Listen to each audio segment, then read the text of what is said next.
ஒரு மருத்துவமனை படுக்கையில் கிடந்த நோயாளி சொன்னார், டாக்டர் என்னோடய வாழ்வும் சாவும் உங்கள் கையில் தான் இருக்குது, ஏன்னா இப்போ எனக்கு ஆப்ரேஷன் பண்ண போகிறது நீங்கள் அப்படின்னார். பயப்படாதீங்க, எல்லாம் நாங்கள் பார்த்துக்குறோம்னார் டாக்டர். அதுக்குள்ள டாக்டர், நான் இது வரைக்கும் ஆஸ்பத்திரி பக்கமே வைத்தியத்துக்குன்னு வந்ததில்லை, இதுதான் எனக்கு முதல் ஆப்ரேஷன், அதுதான் பயமாக இருக்குன்னார் நோயாளி. டாக்டர் சொன்னார், எனக்கும் இதுதான் முதல் ஆப்ரேஷன், அதுக்காக நான் என்ன பயப்படுறேன்னா பாருங்க, தைரியமாக இருங்கன்னார். அதனால் நம்ம வாழ்க்கையை நாம் தான் தீர்மானிக்கணும்.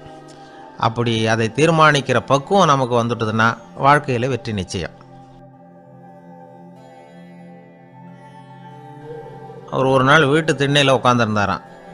அப்போது தெருவில் ஒரு பிச்சைக்காரன் அந்த வழியாக வந்திருக்கிறான், பிச்சை கேட்டிருக்கான். அந்த சமயத்தில் தர்மர் வேறு ஏதோ வேலையாக இருந்திருக்கிறார். அதனால் பிச்சைக்காரனை பார்த்து நாளைக்கு வா அப்படின்னு சொல்லிவிட்டார். அவனும் சரின்னு சொல்லிவிட்டு போயிட்டான். பீமன் இதை பார்த்துக்கிட்டு இருந்தான். உடனே அவன் என்ன செஞ்சான் தெரியுமா, ஒரு முரசை எடுத்துக்கிட்டு கிராமத்தை நோக்கி ஓடனான். முரசை அடிச்சுக்கிட்டு ஏதோ சொல்ல ஆரம்பிச்சிட்டான். தர்மருக்கும் இது தெரிய வந்தது. அவருக்கு ஒன்றும் புரியல. என்னாச்சு உனக்குன்னு கேட்டார். பீமன் சொன்னான், நான் கிராம மக்களுக்கு ஒரு செய்தியை தெரிவிக்க போகிறேன் அப்படின்னா. என்ன செய்தின்னார். எங்கள் அண்ணன் காலத்தை வென்றுட்டார் அப்படிங்கிற செய்தியை சொல்ல போகிறேன்னா. நான் காலத்தை ஜெயிச்சுட்டேனா, எதனால் அப்படி சொல்கிற அப்படின்னு கேட்டார். நீங்கள் பிச்சைக்காரனை நாளைக்கு வர சொன்னீங்களே, அதனால தான் அப்படின்னா. அதனால் என்னன்னார். நீங்கள் அவனை நாளைக்கு வான்னு சொன்னீங்க, நீங்கள் நிச்சயமாக நாளைக்கு இருப்பீங்களா? அந்த பிச்சைக்காரனும் நாளைக்கு உயிரோடு இருப்பானா? நாளைக்கு நீங்கள் இருந்தாலும் பிச்சை போடக்கூடிய மனோபாவம் உங்களுக்கு இருக்குமா? பிச்சை நிச்சயம் போடுவீங்களா? நாளைக்கு வரைக்கும் அவன் பிச்சைக்காரனாகவே இருப்பாங்கிறது என்ன நிச்சயம்? நாளைக்கு உங்கள் சந்திப்பு நிச்சயம் நடக்குமா? அதனால தான் நீங்கள் காலத்தை ஜெயிச்சுட்டீங்க அப்படின்னு சொல்லி அவ்வளோ நிச்சயமாக நான் முடிவு பண்ணிவிட்டேன். அப்படி நீங்கள் நினச்சதுனால தான் அவனை நாளைக்கு வர சொல்லியிருக்கிறீங்க. இது எவ்வளோ பெரிய விஷயம், இதை மற்றவங்களுக்கு சொல்லாமல் இருக்கலாமா? நேரம் ஆகிட்டுது, நான் உடனே ஊருக்குள்ளே போய் இதை சொல்லணும், தாமதிக்க முடியாது. ஏன்னா இந்த நேரம் கடந்துட்டுதுன்னா அடுத்த நாழிகை எனக்கு கிடைக்குங்கிறது நிச்சயம் இல்லை அப்படின்னு பீமன் சொல்லி முடிச்சுட்டு புறப்படுறதுக்கு தயாரானான். தர்மர் அவசரமாக குறுக்கிட்டார். தம்பி கொஞ்சம் பொறு, நான் தவறு பண்ணிட்டேன். பரிபூர்ண சுதந்திரம் பெற்ற மனிதன் தான் அப்படி பேச முடியும், அப்படி வாக்குறுதி தர முடியும். அந்த பிச்சைக்காரனை இப்போவே கூப்பிடு, ஏதாவது உடனே கொடுத்து அனுப்பி வச்சு விட்றேன். நாளைக்கு என்ன நடக்குங்கிறது யாருக்கு தெரியும் அப்படின்னார். இந்த கதையிலேருந்து நாம் உணர்ந்து கொள்ள வேண்டிய உண்மை என்ன தெரியுமா? நிகழ்காலம் ஒன்று தான் நம்ம கையில் இருக்கிறது, அதை தவற விடாமல் சரியாக பயன்படுத்திக்கணும். கடந்த காலங்கிறது திரும்பி வர போகிறதில்ல, எதிர்காலங்கிறது இப்போ நம்மக்கிட்ட கிடையாது. அதனால் நிகழ்காலத்தை தான் நாம் பயன்படுத்திக்க முடியும். பிரிட்டிஷ் ஆட்சி நடந்துக்கிட்டு இருந்த காலம் 1920களின் கடைசி. அப்போ நடந்த ஒரு உண்மை நிகழ்ச்சி இது. ஒரு கல்யாண மாப்பிள்ளை ரயிலில் இறங்க போகிறார். அவரை வரவேற்க ஒரு ராஜ குடும்பமே காத்துக்கிட்டு இருக்குது. மங்களூர்லேருந்து இறங்குற அந்த மாப்பிள்ளை யார் தெரியுமா? ஒரு நாய். உண்மைதான், அந்த நாய்க்கு தான் கல்யாணம். சுதேசி சமஸ்தானத்து மன்னர்களில் ஒருத்தர் ஜூனாகட் மகாராஜா, அவரோட வளர்ப்பு நாய் ரோஷனாரா, அதுக்கு கல்யாணம் பண்ணி வைக்கணும்னு ஆசைப்பட்டார். மாப்பிள்ளை தேடினார். மங்களூர் மகாராஜாவோட வளர்ப்பு நாய் ஒன்று இருந்தது, பேர் பாபி. இது ரெண்டுக்கும் கல்யாணம் நடத்த முடிவு பண்ணார்.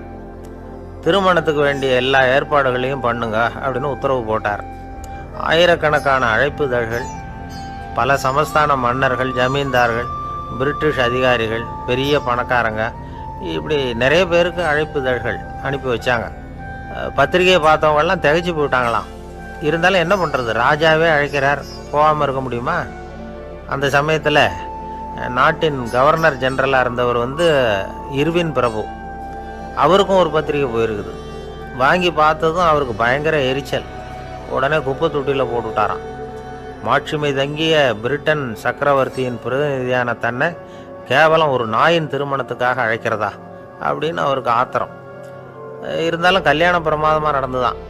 கல்யாணத்தன்னைக்கு பொண்ணுக்கு ஸ்பெஷல் குளியல், தண்ணீருக்கு பதிலாக வாசனை திரவியங்கள், பன்னீர், குளித்ததுக்கு அப்புறம் அலங்காரம், வைர மாலை, முத்து மாலை, ஏகப்பட்ட அலங்காரம். மாப்பிள்ளையை அழைக்கிறதுக்கு ரயில்வே ஸ்டேஷனில் ராஜ குடும்பமே காத்துக்கிட்டு இருக்குது. அவங்களோட வளர்ப்பு நாய்கள் 250. அத்தனை நாய்களுக்கும் பட்டு துணி போத்தி இருக்குது, முத்து வடங்கள் அணிவிச்சிருக்கிறாங்க, எல்லாம் ராஜ நாய்கள். அதுகளையும் வீதியில் நடக்க விடலையாம். அதுகளை சுமந்துக்கிட்டு போக அலங்கரிக்கப்பட்ட யானைகள் காத்துக்கிட்டு இருக்குதாம். மாப்பிள்ளைக்கு வரவேற்பு எப்படி தெரியுமா? அது நடந்து வர்ற பாதை பூரா ரத்தன கம்பளம் விரிச்சிருக்குது. 2 பக்கமும் ராஜாங்க அதிகாரிகள் கைகட்டி நிற்கிறாங்க. அரசு படை வீரர்கள் அணிவகுப்பு மரியாதை செலுத்துகிறாங்க. அந்த நாய் ராஜ மரியாதையோடு நடந்து வருது. நகையெல்லாம் போட்டுக்கிட்டு வருது. அது திருமண மண்டபத்துக்கு வந்து சேருது. அங்கே கல்யாணம் அமோகமாக நடக்குது. இந்த திருமணத்தை முன்னிட்டு அந்த ஜூனாகட் சமஸ்தானத்துக்கு 3 நாள் விடுமுறை வேறு. கல்யாணத்துக்கு வந்திருந்தவங்களுக்கெல்லாம் ஏக தடபுடலாக விருந்து, நாட்டியம் எல்லாம் பிரமாதமாக நடந்து தான். இந்த கல்யாணத்தில் கலந்துக்க வந்திருந்த மற்ற சமஸ்தானத்து மன்னர்கள், திவான்கள், அரச குடும்பத்தினர், இப்படி அவங்க 700 பேராம். அவங்க வந்து போகிறதுக்காக விசேஷ ரயில்கள்லாம் வேற விட்டுருக்காங்க. கல்யாணம் முடிஞ்சதும் அந்த நாய் தம்பதிகளோட பெரிய பெரிய மன்னர்கள்லாம் ஒன்றா உட்காந்து சாப்பிட்டாங்களாம். ஏர் கண்டிஷன் அறையில் அந்த தம்பதிகள் கொஞ்ச காலம் வாழ்ந்துருக்குறாங்க. கொஞ்ச நாளில் மாப்பிள்ளைக்கு மரியாதை குறைய ஆரம்பிச்சுட்டுது. வெளியில் துரத்தி விட்டாங்களாம். அந்த பெண் நாய் மட்டும் ராஜ போகங்களை அனுபவித்து வந்து தான். இந்த கல்யாணத்தை பார்த்துட்டு தொடர்ந்து மற்ற சமஸ்தானத்து மன்னர்களும் நாய் திருமணங்கள் நடத்த ஆரம்பிச்சுட்டாங்களாம். இது உண்மையில் நடந்திருக்குது. இப்படி அது இருக்கட்டும். இப்போ நம்ம கதைக்கு வருவோம். ஒரு ராஜாவுக்கு ரொம்ப நாள் கழித்து ஒரு குழந்தை பிறந்து தான். அரண்மனை ஜோசியரை கூப்பிட்டுருக்கார் ராஜா. ஜோசியரே, என் மகன் வருங்காலத்தில் சிறந்த வாழ் வீரனாக வரணும்னு ஆசைப்படுறேன். வருவானாங்கிறத கொஞ்சம் பார்த்து சொல்லுங்களேன் அப்படின்னாராம். ஜோசியர் சொன்னார், மன்னா, உங்கள் புள்ள வாழ் வீரனாக வர்றது கஷ்டம். ஆனால் அவரும் உங்களை மாதிரியே நாய்க்குட்டிகள் பேரில் பிரியமாக இருப்பார். அதுகளுக்கு கல்யாணமும் பண்ணி வைப்பார் அப்படின்னாராம். அது எப்படி கண்டுபிடிச்சிங்க அப்படின்னு கேட்டிருக்கார் ராஜா. அரசே, உங்கள் பிள்ளைக்கு வாழ் மேலே உள்ள பிரியத்தை காட்டிலும் நாய் மேலே உள்ள பிரியம் அதிகங்கிறதுக்கான அறிகுறி இப்போவே தெரியுது. நல்லா கவனித்து பாருங்கள். அவர் வாழ்னு கத்துறாரு அப்படின்னாரு. கவனித்து பார்த்துட்டு அப்படி எனக்கு காதில் விழலையே அப்படின்னாராம் மன்னர். அதனால தான் சொன்னேன், அவர் கத்துறது வாழ்னு கத்தலை, வள்ளுன்னு கத்திக்கிட்டு இருக்கார். அதனால தான் அப்படி சொன்னேன் அப்படின்னாராம் அரண்மனை ஜோசியர். ஒரு ஊரில் ஒரு சோதிடர் இருந்தார். அவர் எதிர்காலத்தை பற்றி அதிகமாக சொல்லிகிட்டு இருப்பார். அவருடைய சோதிடத்தை எப்படியாவது பொய்யாக்கி போடணும் அப்படின்னு சொல்லி 2 இளைஞர்கள் தீர்மானம் பண்ணிட்டாங்க. அதுக்காக ஒரு திட்டம் போட்டாங்க. அது குளிர்காலம். ஒரு இளைஞன் பெரிய கோட்டு ஒன்று சட்டைக்கு மேலே போட்டுக்கிட்டான். அந்த மேல் கோட்டுக்கு உள்ள ஒரு புறாவை மறைச்சி வச்சுக்கிட்டான். 2 பேரும் அந்த சோதிடர் வீட்டுக்கு போகிறாங்க. அவரை பார்த்தாங்க. இதை பாருங்கள், இந்த கோட்டுக்குள்ளே ஒரு புறாவை மறைச்சி வச்சுருக்குறோம். அந்த புறா இப்போ உயிரோடு இருக்கா, இறந்து போச்சா, இதை நீங்கள் சொல்லணும். சரியாக சொல்லிவிட்டா உங்கள் ஜோசியத்தை நம்புகிறோம் அப்படின்னாங்க. இவங்க மனசுக்குள்ளே என்ன திட்டம்னா, புறா உயிரோடு இருக்குன்னு அவர் சொல்லிவிட்டார்னா அப்படியே கையால் அமைக்க அதை கொண்டு விட வேண்டியது. புறா உயிரோடு இல்லைன்னு சொல்லிவிட்டார்னா அப்படியே உயிரோடு எடுத்து காட்டிவிட வேண்டியது. இதுதான் அந்த இளைஞர்களோட திட்டம். அவர் என்ன பதில் சொன்னாலும் அவர் சொல்கிறது பொய்ன்னு நிரூபணம் பண்ணிவிடலாம்ல. இதுதான் அவங்க நம்பிக்கை.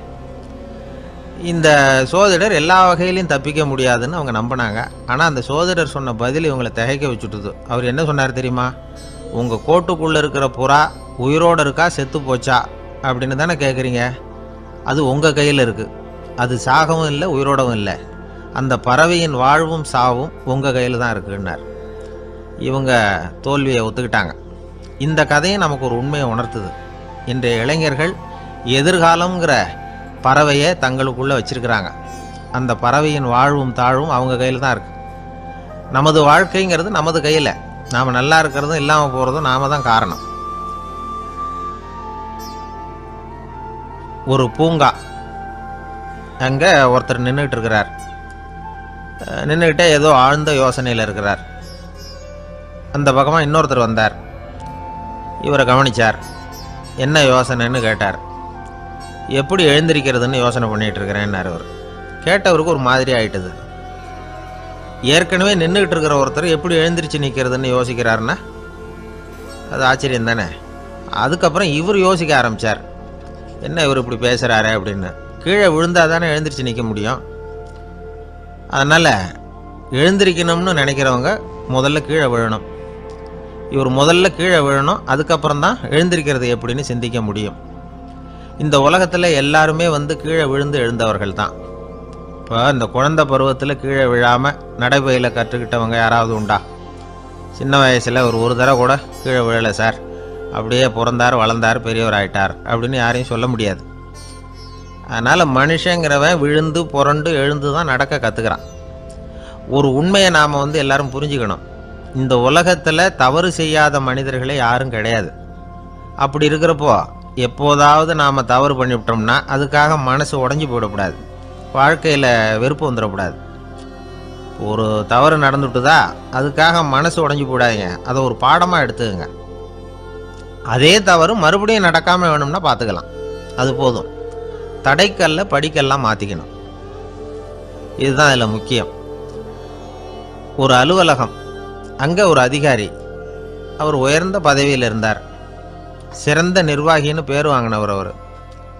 அவர் தனக்கு கீழே வேலை செய்கிறவங்க கிட்டெல்லாம் சொல்லுவாராம், இந்த நிறுவனத்தில் நீங்கள் எத்தனை தடவை வேணும்னாலும் தவறுகள் செய்யலாம், ஆனால் ஒரே விஷயம் என்னென்னா ஒரே தவறை மறுபடியும் செய்யக்கூடாது, அது முக்கியம் அப்படின்பாராம். இதை மேம்போக்காக பார்த்தா அவர் ஏதோ தன்னுடைய ஊழியர்களை தவறு செய்ய தூண்டுறது மாதிரி தெரியும். ஆனால் உண்மை அப்படி இல்லை. இன்றைக்கி என்ன நடக்குது தெரியுமா? அநேகமாக எல்லா மனிதர்களுமே ஒரே தவறை தான் மறுபடியும் மறுபடியும் செய்கிறாங்க. விளையாட்டு வீரர்கள் ஒரே மாதிரியான தவறுகளை திரும்ப திரும்ப செய்கிறது உண்டு. கணக்கு எழுதுகிறவங்கள பாருங்கள், ஒரே தப்பை மறுபடியும் மறுபடியும் செய்வாங்க.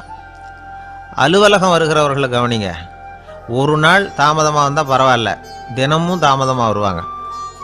இது மாதிரி செய்த தவறையே திரும்ப திரும்ப செய்கிறதுக்கு என்ன காரணம் அப்படின்னா சோம்பல், ஞாபக மறதி, கவனக்குறைவு, தன்னுடைய திறமை பேரில் அளவுக்கு மீறிய நம்பிக்கை, இப்படி இதில் ஏதாவது ஒரு காரணமாக இருக்கலாம் அப்படிங்கிறாங்க இது பற்றி ஆய்வு செய்கிற வல்லுநர்கள்.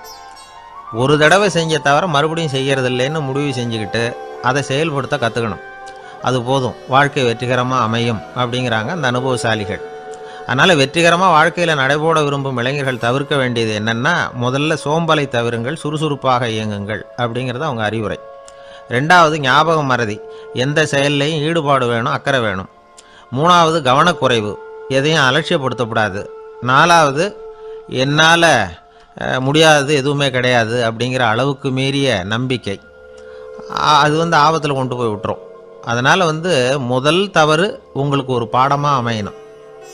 ஒரு மனிதர், அவர் தன்னுடைய 2 காதுலையும் கட்டு போட்டுக்கிட்டு வந்தார். அவருடைய நண்பர் அதை கவனிச்சுட்டார். என்ன சார் ஆச்சு, 2 காதுலையும் கட்டு போட்டிருக்கீங்களே அப்படின்னு விசாரித்தார். ஒன்றுமில்லை சார், வீட்டில் ரொம்ப ஆர்வமாக டிவியில் கிரிக்கெட் மேட்ச் பார்த்துக்கிட்டு இருந்தேன். அப்போது என்னுடைய மனைவி துணிகளுக்கு அயர்ன் பண்ணிக்கிட்டு இருந்தாங்க. அயர்ன் பாக்ஸை அப்படியே வச்சுட்டு அடுப்பங்கரைக்கு போயிட்டாங்க. அந்த சமயம் பார்த்து டெலிஃபோன் பண்ணி அடிச்சுது. அவசரமாக ஓடி போய் அதை எடுத்து காதில் வச்சேன். அப்போ தான் தெரியும் அது அயர்ன் பாக்ஸுங்கிற விஷயம். சூடாக இருந்ததா, சுட்டு விட்டுது அப்படின்னார். ஒரு காது சரி சார், 2 காதும் ஏன் அப்படி ஆச்சு அப்படின்னு கேட்டார். அதே ஆள் மறுபடியும் ஃபோன் பண்ணான் சார் அப்படின்னார் இவர் எவ்வளோ தூரம் யோசிச்சிருப்பார் பாருங்கள். அதனால் ஒரு தவறு மறுபடியும் நடக்கக்கூடாது, முதல் தவறு உங்களுக்கு ஒரு பாடமாக அமையட்டும் அப்படிங்கிறது தான் இதிலிருந்து நாம் தெரிந்து கொள்ள வேண்டிய கருத்து. அதனால் தவறுகள் அதெல்லாம் தடைக்கெல்லாம் நினைக்க வேண்டாம், படிக்கெல்லாம் நினைப்போம். அப்படி நினச்சோம்னா வாழ்க்கையில் வெற்றி நிச்சயம். கொஞ்சம் தூரத்தில் நாம் நிற்கிறோம், எட்டத்தில் இருந்துக்கிட்டு அவரை கவனிக்கிறோம். அவர் ஃபோனில் பேசுகிறத, அவர் பேசுகிற வார்த்தைகள் என்ன அப்படிங்கிறது நம்ம காதில் விழலை. ஆனாலும் அவர் பேசிக்கிட்டு இருக்கிறது நல்ல செய்தியா கெட்ட செய்தியா அப்படிங்கிறத நம்மால் யூகிக்க முடியும். மகிழ்ச்சியான செய்தியை பேசும்போது முகம் மலருது, புன்னகை பூக்குது. இதில் ஒன்று நீங்கள் கவனிக்கணும், தொலைபேசியில் நாம் பேசுகிறப்போ நம்மோட பேசுகிறவர் எதிரில் இல்லை. அவர் தொலைபேசி வழியாக நம்ம குரலை மட்டும்தான் கேட்க போகிறார், நம்ம முகத்தை அவர் பார்க்க போகிறதில்ல. அப்படி இருந்தும் அப்போ நம்ம முகம் ஏன் மலரணும் அப்படின்னா இதுதான் உடல் மொழி, பாடி லாங்குவேஜ் அப்படின்னு சொல்கிறாங்க. நம்ம அறியாமலேயே நம்ம உடம்பு செய்திகளை தெரிவிக்குது பாருங்கள், அதுதான் உடல் மொழி. ஒரு மனிதர் தொலைபேசியில் பேசிக்கிட்டு இருக்கிறத நீங்கள் தூரத்திலிருந்து கவனிச்சுக்கிட்டே அவர் நண்பரோட பேசுகிறாரா, மனைவியோட பேசுகிறாரா, குழந்தையோட பேசுகிறாரா, இல்லை மேலதிகாரிகிட்ட பேசுகிறாரா, அல்லது அவருக்கு கீழே பணிபுரிகிறவர்கள்கிட்ட பேசுகிறாரா அப்படிங்கிறத கண்டுபிடிக்கலாம். அதுக்கு காரணம் அவருடைய உடல் மொழி. இந்த உடல் மொழி கூட நம்ம வாழ்க்கையின் முன்னேற்றத்துக்கு பயன்படும். இதை பற்றிலாம் கூட சில நிபுணர்கள் ஆராய்ச்சி பண்ணி பார்த்துருக்குறாங்க. அவங்க சில விவரங்களை சொல்கிறாங்க. குறிப்பாக ஒருத்தர் தன்னுடைய நாற்காலியில் கிட்டத்தட்ட படுத்துக்காத குறையாக உட்காந்துருக்கிறாருன்னு வச்சுக்கோங்க. எதிர இருக்கிறவர் பேசுறது அவருக்கு பிடிக்கலன்னு அர்த்தமா. தலையை சொரிஞ்சிக்கிறது, வேறு வேறு திசைகளில் பார்க்குறது, கொட்டாவி விடுறது, கால்களை மாற்றி போட்டு உட்கார்றது, களைப்பாக கை விரல்களை அப்படியே பின்னிக்கிறது, அடிக்கடி கடிகாரத்தை பார்க்குறது, இப்படிலாம் ஒருத்தர் பண்ணிக்கிட்டு இருக்கிறாருன்னா நாம் கூடிய சீக்கிரம் அந்த இடத்த விட்டு எழுந்திரிச்சு வந்துடுறது நல்லது. ஏன்னா இதெல்லாம் அவருடைய சலிப்பு, சோர்வு, ஆர்வமின்மை இதுக்கு அடையாளங்கள். நம்முடைய பேச்சு அவரை சலிப்படைய வச்சுட்டுதுன்னு அர்த்தம்.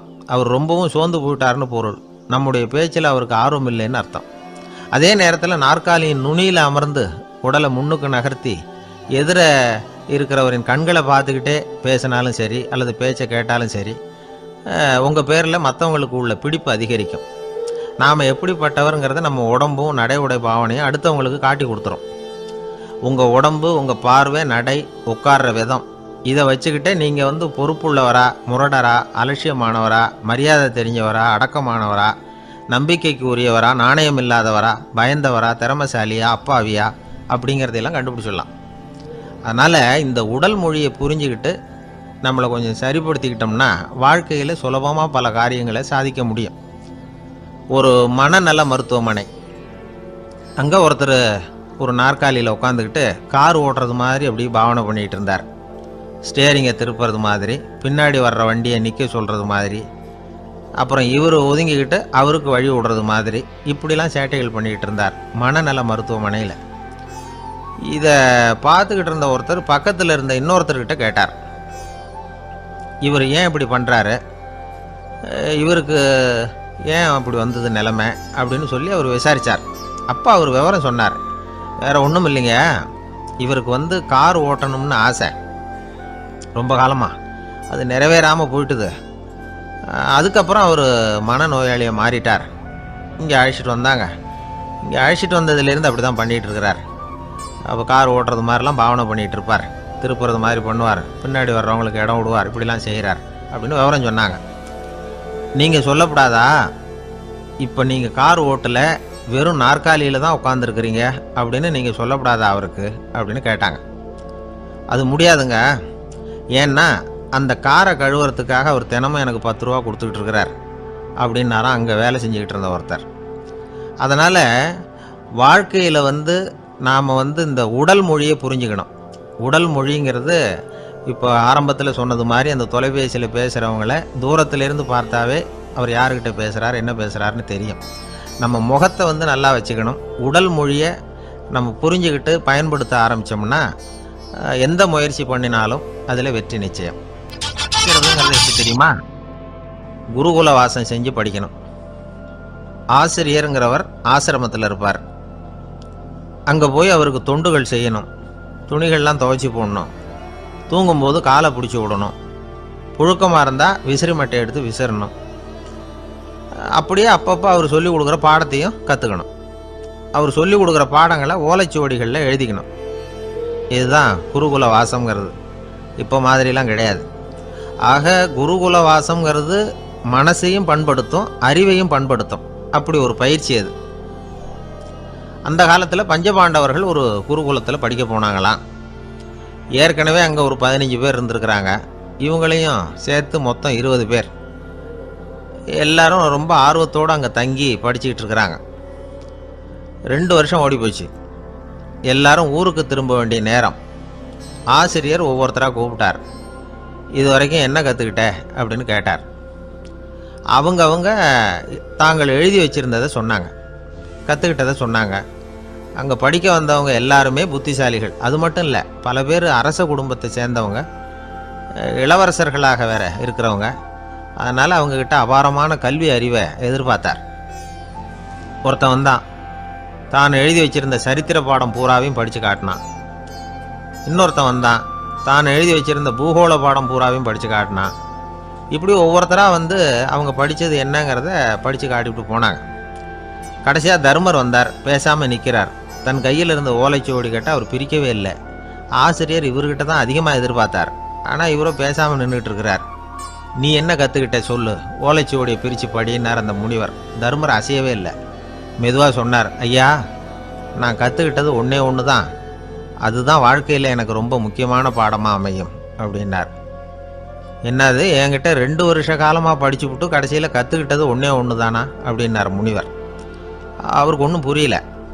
மற்ற மாணவர்களை விட இவர் பண்புகளில் உயர்ந்தவர், அறிவில் சிறந்தவர், வயசில் முதிர்ந்தவர். இவரே இப்படி சொன்னால் மற்றவங்க நிலைமை என்னத்துக்கு ஆறுது? அவங்க ரொம்பவும் கெட்டு போயிடுவாங்களே அப்படின்னு அவர் யோசனை பண்ணார். தர்மா, நல்லா யோசனை பண்ணி பதில் சொல்லு. 2 வருஷமாக நீ கற்றுக்கிட்டது என்ன அப்படின்னு தானே நான் கேட்குறேன். அதை கொஞ்சம் யோசனை பண்ணி சொல்லுன்னார் முனிவர் கொஞ்சம் கோபமாக. தர்மர் முகத்தில் எந்த மாறுதலுமே இல்லை. இல்லையா, 2 வருஷமாக நான் கற்றுக்கிட்ட முக்கியமான பாடம் ஒன்றே ஒன்று தான்னார். இப்போ அந்த முனிவருக்கு கோபம் அதிகமாக வந்துடுது. ஏன்பா, உனக்கு வெக்கமா இல்லையா? உன்னை விட வயசில் குறைஞ்சவங்க எவ்வளவு பாடம் கற்றுக்கிட்டு இருக்கிறாங்க, எவ்வளவு விரிவாக அவங்க படித்து காட்டினாங்க. நீயும் கூட நிறைய குறித்து வச்சிருக்கிற போல இருக்கு, அதை ஏன் பிரித்து படிக்கக்கூடாது அப்படின்னார். ஐயா, நான் சொல்கிறது உங்களுக்கு ஏமாற்றமாக இருந்தால் என்னை மன்னிக்கணும். நான் ரொம்ப முக்கியமாக கற்றுக்கிட்டு இருக்கிறது ஒன்றே ஒன்று தான், மற்ற எதையும் சொல்கிறதுக்கு விரும்பலைன்னார். மாணவர்கள்லாம் சிரிச்சுட்டாங்க. முனிவருக்கு கோபம் அளவுக்கு மீறி வந்துட்டு ஓங்கி அரைஞ்சி விட்டார் தர்மரை அவர் கன்னத்தில். தர்மர் கண்ணை செவந்து போட்டுது, கண்கள் கலங்கி போச்சு. ஆனாலும் அவர் அமைதியை இழக்கலை, தலை குனிஞ்சு நிற்கிறார். இவருடைய பிடிவாதம் முனிவருக்கு இன்னும் ஆத்திரத்தை உண்டாக்கி விட்டது. இன்னொரு கன்னத்திலே அரைஞ்சார்.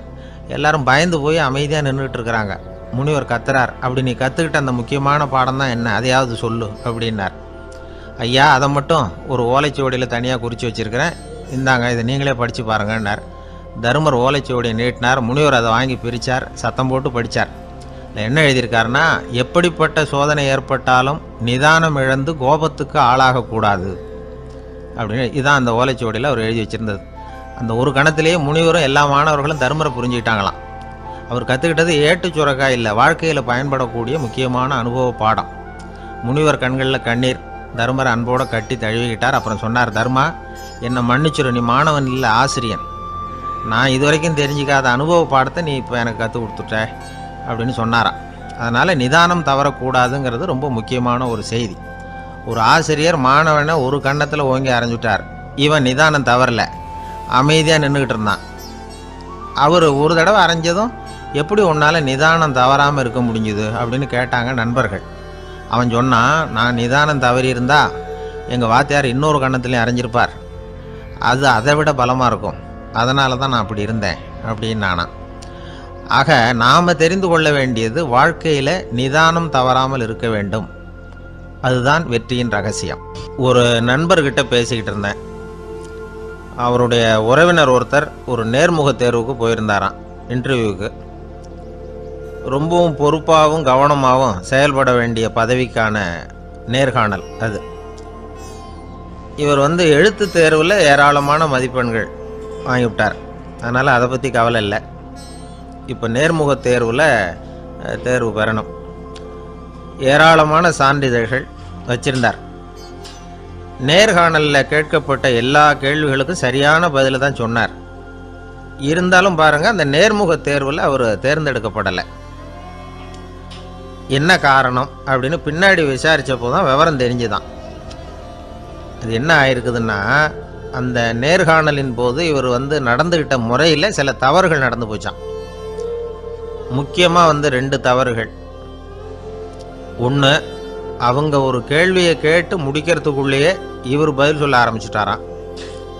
2வது என்னென்னா, இவர் நாற்காலியில் தாராளமாக இயல்பாக சாஞ்சி உட்காராம நாற்காலி முனையில் உட்காந்துருந்தாராம்.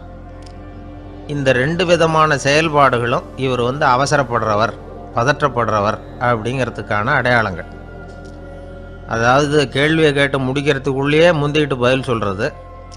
2வது, நாற்காலியில் இயல்பாக தாராளமாக உட்காராம நாற்காலி முனையில் உட்கார்றது.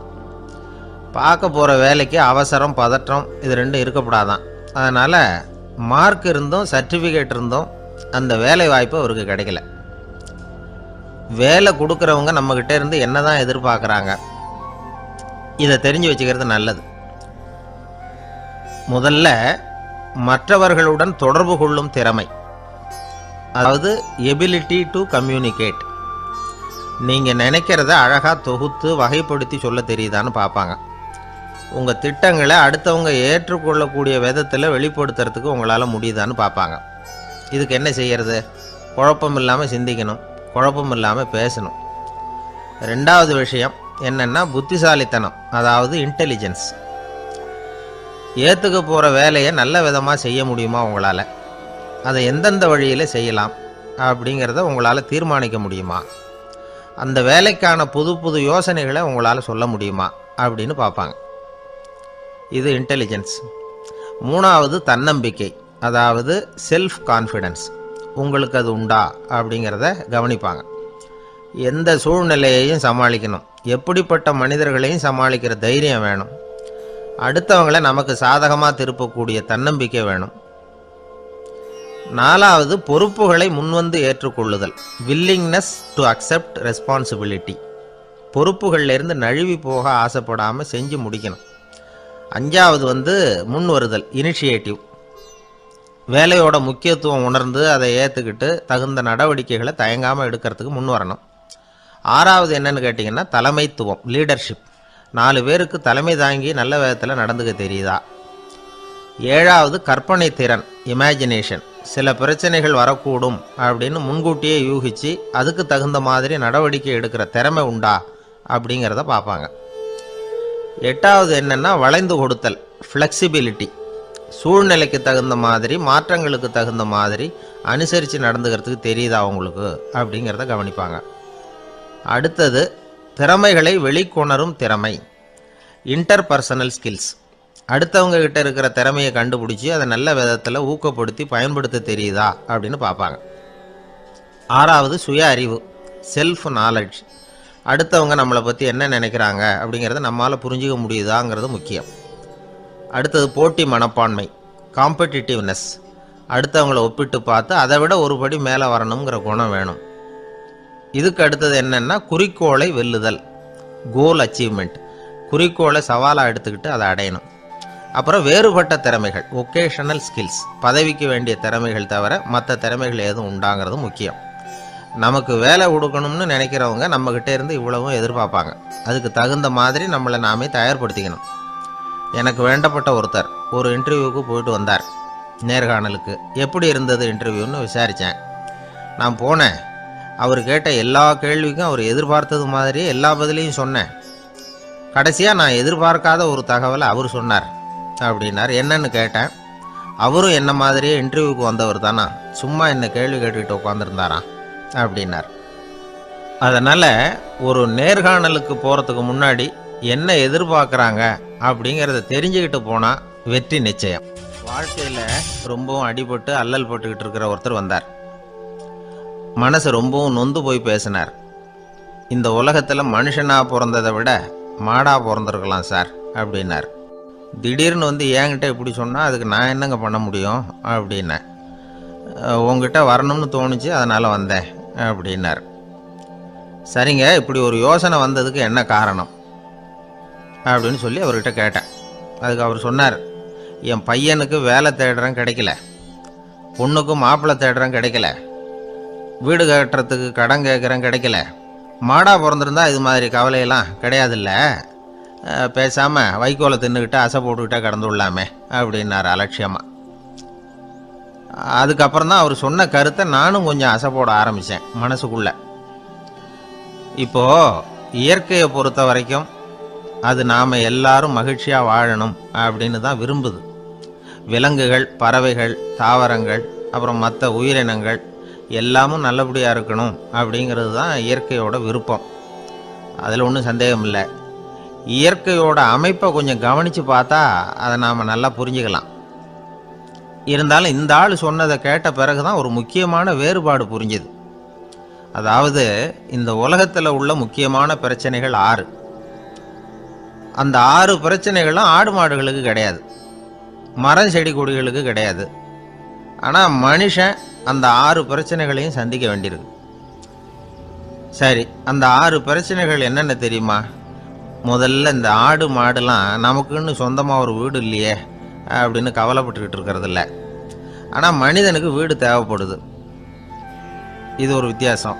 இப்போ 2வது பிரச்சனை என்னென்னா ஆடை பிரச்சனை. ஒரு கோழியோ சேவலோ நாம் போட்டுக்கிறதுக்கு ஒரு சட்டை இல்லையே அப்படின்னு கவலைப்படுறதில்ல. ஆனால் மனுஷனுக்கு அந்த கவலை உண்டு. சரி, இப்போ 3வது என்னன்னு பார்த்தா கல்வி பிரச்சனை.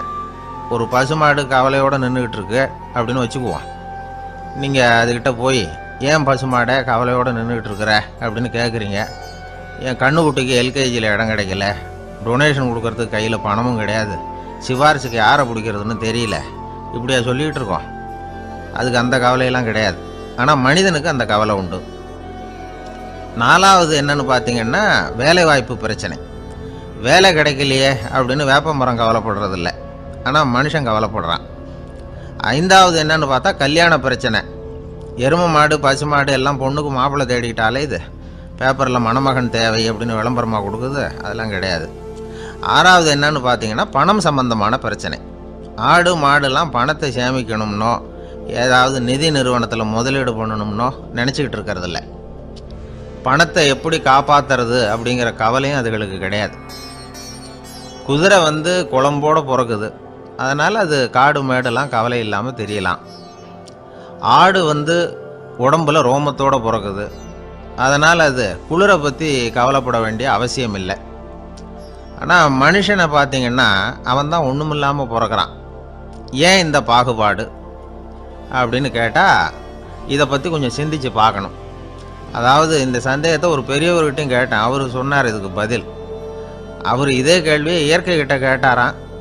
இயற்கை பதில் சொல்லிச்சான், வேற யாருக்கும் கொடுக்காத ஒரு வலுவான கருவியை, ஒரு பவர்ஃபுல் வெப்பன் மனுஷனுக்கு கொடுத்துருக்கிறேன்னு, அந்த கருவியை உபயோகப்படுத்தி அந்த 6 பிரச்சனையை மட்டும் இல்லை 6 கோடி பிரச்சனைகள் இருந்தாலும் அதையெல்லாம் சமாளிக்கலாம். அது கருவி என்ன தெரியுமா? அதுதான் 6வது அறிவு. அதை உபயோகப்படுத்தினா காலுக்கு செருப்பு தயார் பண்ணிக்கலாம், குளிருக்கு போர்வை தயார் பண்ணிக்கலாம், என்ன வேணும்னாலும் செய்யலாம் அப்படின்னு இயற்கை பதில் சொல்லிச்சான். அதனால் நாம் செய்ய வேண்டியது என்னென்னா இயற்கையை முதல்ல சரியாக புரிஞ்சுக்கணும். இயற்கையின் படைப்பையே நாம் சரியாக புரிஞ்சுக்கிறது இல்லையே, அதுதான் வேதனை. இந்த கதையை கேளுங்க. இப்போ நகரத்திலேருந்து ஒரு ஆள் கிராமத்துக்கு வந்தான். அங்கே ஒரு சிறுவன் மாடு மேய்ச்சிக்கிட்டு இருந்தான். நகரத்து ஆள் சொன்ன, எவ்வளோ அழகான பசு, அது சரி இதுக்கெல்லாம் ஏன் கொம்பு இல்லைன்னா. இதுக்கு அந்த பையன் பதில் சொன்னான், பசுமாட்டுக்கு கொம்பு இல்லாததுக்கு பல காரணங்கள் உண்டு. கண்ணுக்குட்டியாக இருந்தால் கொம்பு இருக்காது, பசு வளர்ந்து பெருசானதுக்கு அப்புறம் தான் கொம்பு முளைக்கும், இது ஒரு காரணம். சில சமயம் வளர்கிற கொம்பு எடுத்து விடுறது உண்டு, அது ஒரு காரணம். ஆனால் இதுக்கு ஏன் கொம்பு இல்லைன்னு கேட்குறீங்க. அதுக்கு என்ன காரணம்னா இது பசு இல்லை குதிரை அப்படின்னானா. அங்கே ஒரு புதர் தெரியுது இல்லையா, இந்த புதருக்குள்ளே ஒரு சிங்கம் இருக்குது. அந்த பக்கமாக நான் போகிறப்போ வர்றப்போலாம் அது என்கிட்ட ஒம்பு வளர்க்குது, தகராறு செய்யுது, என் மேலே பாயுது, என்னை தாக்குது, ஏன்னு தெரியல அப்படின்னுது. இதை கேட்டதும் அந்த குரங்கு சொல்லிச்சு, இனிமேல் கவலைப்படாத, இந்த தடவை நான் உன்னை காப்பாற்றுறேன்னுது. அதுக்கப்புறம் ஒரு நாள் அந்த குரங்கும் கழுதியும் அந்த புதர் பக்கமாக போய்கிட்டு இருந்தாங்க. எதிர்பார்த்தது மாதிரியே நடந்தது. இந்த சிங்கம் எதிரில் வந்தது, கழுதியை பார்த்தது, உடனே அது மேலே பாய ஆரம்பிச்சுட்டுது. அவ்வளவுதான். உடனே இந்த குரங்கு என்ன பண்ணிச்சு தெரியுமா, கிடுகிடுன்னு ஒரு மரத்து மேலே ஏறி உட்காந்துக்கிட்டுது. அங்கே உட்காந்துக்கிட்டு கீழே அந்த கழுதியும் சிங்கமும் போடுற சண்டையை வேடிக்கை பார்க்க ஆரம்பிச்சுட்டுது. கொஞ்ச நேரம் கழித்து அடிபட்ட காயத்தோடு அந்த கழுதை மெதுவாக நடந்து வந்தது. குரங்கும் மெல்ல மரத்தை விட்டு கீழே இறங்குச்சு. இப்போ கழுதை கேட்டுது, என்னை காப்பாற்றுறேன்னு சொல்லிவிட்டு காலை வாரி விட்டுட்டியே, நீ பாட்டுக்கு மரத்து மேலே ஏறி உட்காந்துக்கிட்டே, அது நியாயமானது. குரங்கு பரிதாபமாக அதை பார்த்துது. நான் மரத்து மேலே இருந்து நீங்கள் 2 பேரும் சண்டை போட்டதை பார்த்துக்கிட்டு தான் இருந்தேன். உன்னோட சத்தம் தான் அதிகமாக இருந்தது, அது நீ சிரிக்கிற மாதிரி எனக்கு கேட்டுது, அதனால் நீ தான் ஜெயிச்சுக்கிட்டு இருக்க போல இருக்கு அப்படின்னு நினச்சிவிட்டேன்னு. இன்றைக்கி பல பேர் இப்படி தான் இருக்கிறாங்களாம். யார் ஜெயிக்கிறாங்க யார் தோக்குறாங்கங்கிறத முகத்தை பார்த்து கூட கண்டுபிடிக்க முடியறதில்ல, பேசுகிற பேச்சை வச்சு கூட கண்டுபிடிக்க முடியறதில்ல. தோற்கிறவங்க கூட சிரிக்கிற மாதிரி முகத்தை வச்சுக்கிறான். இன்றைய மனிதர்கள்கிட்ட ஏகப்பட்ட முரண்பாடுகள். பொய் முகங்களோட உலவுகிறவர்கள் தான் அதிகம். உண்மை முகம் எங்கே இருக்குது அப்படிங்கிறத புரிஞ்சுக்கிட்டு நண்பர்களை தேர்ந்தெடுக்கணும் அப்படிங்கிறது ஒரு முக்கியமான கருத்து. கடவுள் இந்த உலகத்தை படைச்சுவிட்டு அதுக்கப்புறமும் கொஞ்ச நாள் இங்கேயே தங்கியிருந்தாராம். அப்போ தான் அவருக்கு ஒரு உண்மை புரிஞ்சுதான், இந்த உலகத்தில் தங்கி இருக்கிறது எவ்வளவு இடைஞ்சல்னு. தினமும் மனிதர்கள் தேடி ஏதாவது புகார் சொல்லிக்கிட்டே இருந்தாங்களாம், எனக்கு அது வேணும் இது வேணும்னு கேட்டுக்கிட்டே இருந்தாங்களாம்.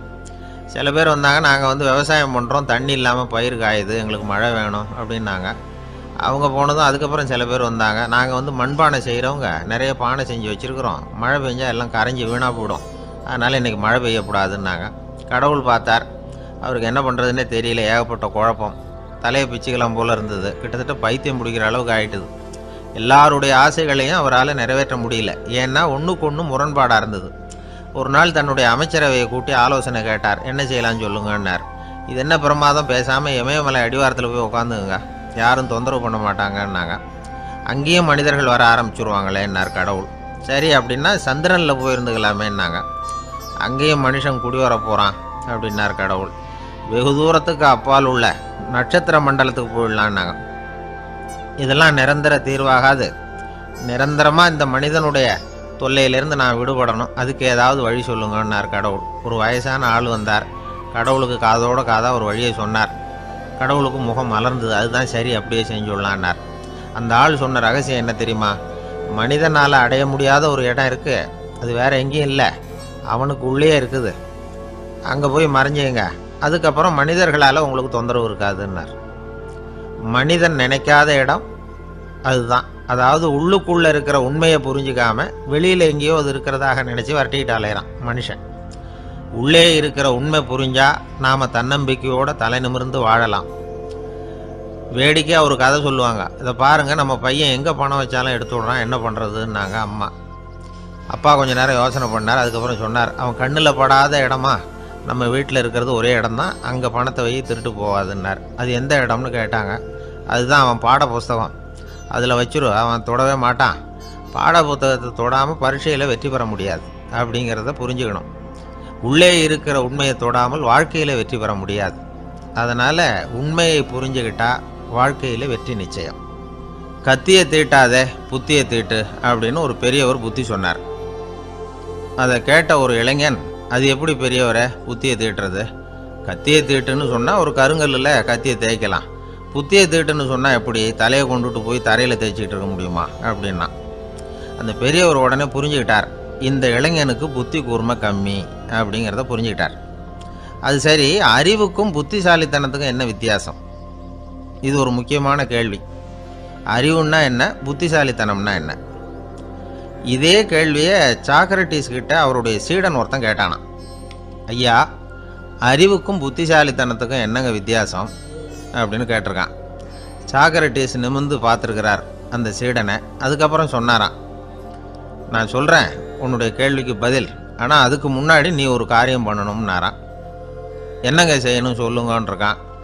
அதோ பாரு, ஒரு பெரியவர் உட்காந்துருக்கிறாரு, அவர்கிட்ட போ, இங்கேருந்து பக்கத்தில் இருக்கிற அந்த கிராமத்துக்கு போய் சேர எவ்வளவு நேரம் ஆகும் அப்படின்னு கேட்டுட்டு வா அப்படி சொன்னார் சாக்ரட்டிஸ்.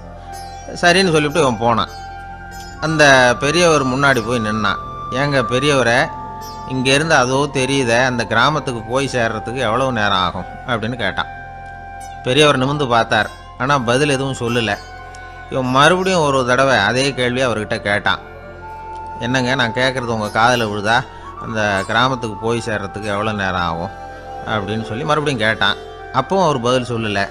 உடனே அவன் மனசுக்குள்ளே முடிவு பண்ணிக்கிட்டான், சரி பெரியவர் ஒரு மாதிரியாக தெரிகிறார், புத்தி சுவாதீனம் சரியில்லாத ஒரு மாதிரி தெரியுது அப்படின்னு நினச்சிக்கிட்டே வந்த வழியிலே திரும்பி வந்துட்டான். கொஞ்சம் தூரம் நடந்திருப்பான். இப்போ அந்த பெரியவர் மறுபடியும் கூப்பிட்டார், இளைஞனே இப்படி வாழ்னார். இவனுக்கு ஒன்றும் புரியல. மறுபடியும் திரும்பி நடந்தான். அவர் முன்னாடி போய் நின்னான். பெரியவர் சொன்னார், தம்பி, இங்கேருந்து அந்த கிராமத்துக்கு போய் சேர்றதுக்கு 5 நிமிஷம் ஆகும் அப்படின்னார். இப்போ அந்த இளைஞன் அந்த முதியவரை ஒரு மாதிரியாக பார்க்க ஆரம்பித்தான். அதுக்கப்புறம் கொஞ்சம் யோசித்தான். பிறகு அவர்கிட்டே கேட்டுட்டான், ஏங்க பெரியவரை, இதே பதிலை அப்போவே என்கிட்ட சொல்லியிருக்கலாமே, என்னை திரும்பி போன்னு சொல்லிவிட்டு பாதி தூரம் போனதுக்கப்புறம் மறுபடியும் கூப்பிட்டு அதுக்கப்புறம் இப்படி சொல்கிறீங்களே, இது நியாயமா அப்படின்னா. பெரியவர் சிரித்தார். அதுக்கப்புறம் சொன்னார், ஏன்பா, நீ எவ்வளவு வேகமாக நடக்கிறேங்கிறத பார்க்காம நீ கிராமத்துக்கு போய் சேர வேண்டிய நேரத்தை எப்படி என்னால் சொல்ல முடியும்? அதனால தான் உன்னை கொஞ்சம் தூரம் நடக்க விட்டு உன்னுடைய நடையின் வேகம், அந்த கிராமம் இருக்கிற தூரம் ரெண்டையும் கணக்கு போட்டு அதுக்கப்புறம் நேரத்தை சொன்னேன்னார். சீடன் வந்து தலை குனிந்தான். அப்படியே திரும்பி வந்து சாக்ரட்டிஸ் முன்னாடி நின்னான். சாக்ரட்டிஸ் இப்போ சொல்கிறார், தம்பி, அதுக்கு பேர் தான் புத்திசாலித்தனம். இந்த அறிவு கூர்மை வந்து எல்லா இளைஞர்களுக்கும் வரணும் அப்படிங்கிறதுக்காகத்தான் கத்தியை தீட்டாதே புத்தியை தீட்டு அப்படின்னு பெரியவங்கள்லாம் சொல்லிகிட்டு இருக்கிறாங்க.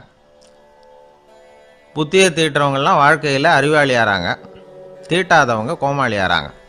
இதுதான் இன்றைக்கி நடக்கிறது. அதனால் அறிவு கூர்மைங்கிறது வேற. இந்த காலத்து ஆசாமி ஒருத்தர் இன்னொருத்தரை பார்த்து கேட்டார், ஏங்க, ஒரு விமானம் இங்கேருந்து புறப்பட்டு 2 மணி நேரத்தில் மதுரைக்கு போய் சேருது.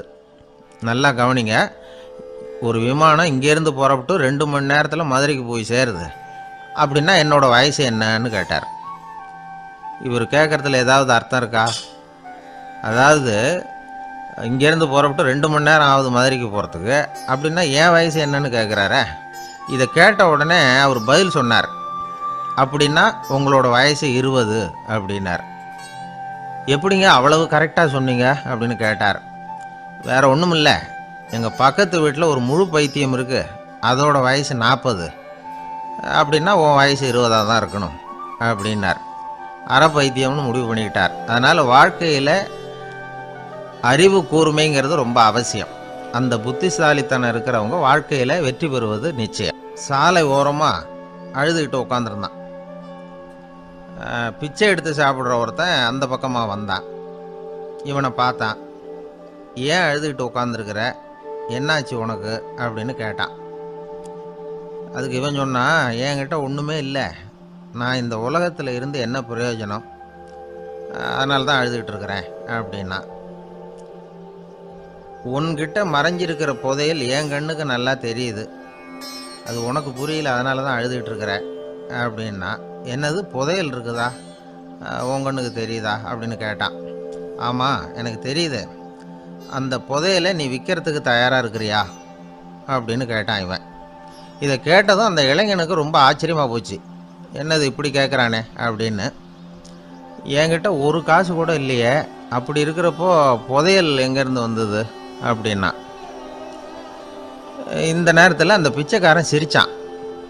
இப்படி தான் இந்த உலகத்தில் எல்லாரும் சொல்லிகிட்டு இருக்கிறாங்க, என்கிட்ட ஒன்றுமே இல்லை ஒன்றுமே இல்லைன்னு சொல்லி. ஆனால் அவங்கக்கிட்ட தான் புதையல் இருக்குது, நீ வேணும்னா என் கூட வா, நம்ம நாட்டு அரசர்கிட்ட போவோம், உங்ககிட்ட இருக்கிற புதையலை அவர் நல்ல விலைக்கு எடுத்துக்குவார் அப்படின்னா. அது எப்படி உனக்கு தெரியும்னா, இதுக்கு முன்னாடியும் இது மாதிரி பல பேரை நான் ராஜா கிட்ட அழைச்சிட்டு போயிருக்கிறேன், அதனால தான் உன்னை பார்த்தேன், உன்னையும் கூப்பிடுறேன், நீ சரின்னு சொன்னால் உன்னை அழைச்சிட்டு போகிறேன், உங்ககிட்ட இருக்கிற புதையலை அவர் நல்ல விலை கொடுத்து எடுத்துக்குவார் அப்படின்னு சொன்னான். இவன் இப்படி சொல்கிறதும் அந்த இளைஞனுக்கு ஒன்றுமே புரியல.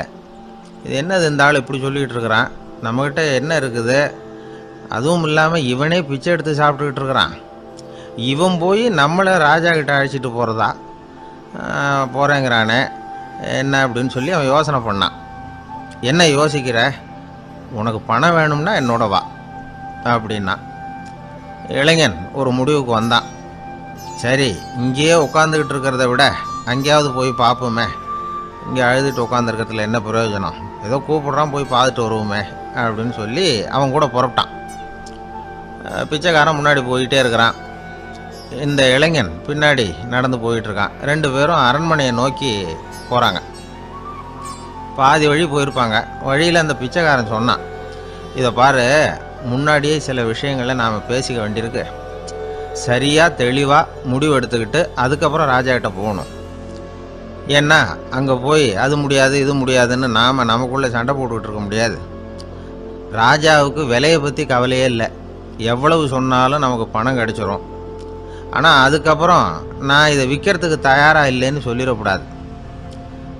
அதனால் புதையலை விற்கிறதா இல்லையாங்கிறத இங்கேயே தெளிவாக முடிவு செஞ்சுக்கணும், இல்லைன்னா ராஜா கிட்ட போய் அங்கே போய் குழப்பிக்கிட்டு இருக்க முடியாது அப்படின்னு சொன்னான். இளைஞனுக்கு ஒன்றுமே புரியல. என்ன சொல்கிற நீ, என்கிட்டயா புதையலா, எங்கே இருக்குது அப்படின்னு சொல்லி குழம்பி போனான். இப்போ அந்த பிச்சைக்காரன் சொன்னான், இதை பாரு, இப்போ உதாரணத்துக்கு உன்னுடைய கண்களை எடுத்துக்கோ, அதுக்கு நீ என்ன விலை கேட்டுற போகிற, நான் அதுக்கு ராஜா கிட்டே இருந்து ஒரு 50,000 ரூபா வாங்கி தர முடியும். உன்னுடைய இருதயத்தை கொடுக்குறியா, 20 லட்சம் ரூபா வாங்கி தரேன். மூளையை கொடுக்குறியா, 30 லட்சம் வாங்கி தரேன். என்ன சொல்கிற அப்படின்னு சொல்லி இந்த பிச்சைக்காரன் பேசிக்கிட்டே போகிறான். இளைஞனுக்கு கோபம் வந்துட்டுது.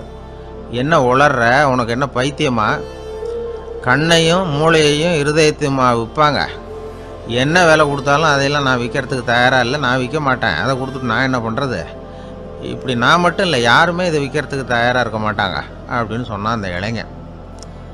இவன் இப்படி சொன்னதும் அந்த பிச்சைக்காரன் வாய் விட்டு சிரிக்க ஆரம்பிச்சுட்டான். இப்போ பைத்தியமானது நானா நீயா, லட்சக்கணக்கான கோடிக்கணக்கான ரூபாய் பொறுமானம் உள்ள பொருள்களை உங்ககிட்டயே வச்சுக்கிட்டு விற்க முடியாதுன்னு சொல்கிற நீ தான் ஏழை. என்கிட்ட ஒன்றுமே இல்லைன்னு மரத்தடியில் உட்காந்து அழுதுகிட்டு இருக்கிறிய அப்படின்னு சொன்னான். இன்றைக்கி பார்த்தீங்கன்னா பல பேர் தன்கிட்ட புதைஞ்சிருக்கிற ஆற்றலை புரிஞ்சிக்க முடியாமல் அவதிப்பட்டுக்கிட்டு இருக்கிறாங்க. நம்மக்கிட்ட என்ன இருக்குங்கிறது அவங்களுக்கு தெரியறதில்ல. அதனால தான் என்கிட்ட ஒன்றுமே இல்லைன்னு சொல்லி அழுதுகிட்டு இருக்கிறாங்க. இதை விளங்க வைக்கிறதுக்கு பெரியவங்க சொல்கிற கதை இது. நம்மக்கிட்ட இருக்கிற புதையலை நாம் தான் தோண்டி எடுக்கணும். உண்மையான புதையலுங்கிறது உள்ளே இருக்குது. ஆனால் அதை வெளியில் தேடுற ஆசாமிகள் தான் அதிகம். சராசரி மனித இயல்பு அப்படி. நம்மக்கிட்ட விலை மதிக்க முடியாத பகுத்தறிவு இருக்குது. அதை வச்சுக்கிட்டு வாழ்க்கையில் முன்னேறத்துக்கு முயற்சி பண்ணணும். என்கிட்ட ஒன்றுமே இல்லைன்னு நினச்சி ஓரமாக உட்காந்துடக்கூடாது. முயற்சி செஞ்சால் முடியாத காரியம் எதுவுமே இல்லை. ஒரு ரயில்வே ஸ்டேஷன் பக்கம் வெளியில் ஒரு டாக்ஸி நின்றுட்டு இருந்தது. அந்த பக்கமாக வந்த ஒருத்தர் டாக்ஸி டிரைவரை பார்த்து சொன்னார், ஐயா, உங்கள் வண்டியில் பின் சீட்டில் ஒரு மணி பர்ஸு கிடக்கு, யாரோ மறந்து விட்டுட்டு போயிருக்கிறாங்க அப்படின்னாரு. இல்லை அது காலி பர்ஸு தான், நான் தான் அதை அங்கே போட்டு வச்சுருக்கிறேன்னார் டிரைவர். ஏன்னு கேட்டார் அவர். இதுக்கு டிரைவர் சொன்னார், அதை பார்க்குற யாராவது அதை எடுத்துக்கலாம்ங்கிற ஆசையிலையாவது சவாரிக்கு வருவாங்க, அதுக்காக தான் போட்டு வச்சுருக்கிறேன் அப்படின்னார். ஒரு நண்பர் அவசரமாக என்கிட்ட ஓடி வந்தார். அப்புறம் சொன்னார், என்னால் நம்பவே முடியல சார், என் பையனா இப்படி அப்படின்னு சொல்லி ஆச்சரியப்பட்டார். உங்கள் பையன் அப்படி என்ன தான் செஞ்சுட்டான்னு கேட்டேன். என்னால் முடியாத ஒரு காரியத்தை அவன் சுலபமாக செஞ்சுட்டான் சார் அப்படின்னார்.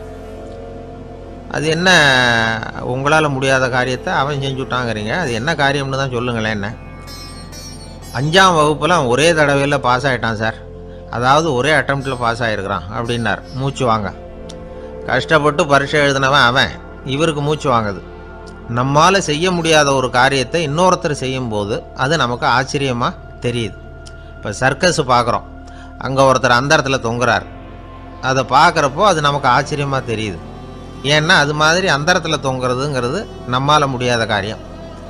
நம்மால் முடியாத ஒன்றை அடுத்த ஒருத்தர் ரொம்ப சுலபமாக செய்கிறப்போ நாம் மருள்வது இயற்கை. இதைத்தான் தொல்காப்பியம் மருட்கை அப்படின்னு சொல்லுது. இந்த வியப்பு இருக்குதே, இது 4 வகையில் ஏற்படுதான். அதையும் தொல்காப்பியம் தான் சொல்லுது. அது என்ன 4 வகை அப்படின்னா, முதல் வகை எப்படின்னா புதுமையான அரிய செயல்களை செய்வது. 2வது வகை என்னென்னா பெரிய செயல்களை செய்கிறது. 3வது வகை எப்படின்னா மிக நுட்பமான செயல்களை செய்கிறது.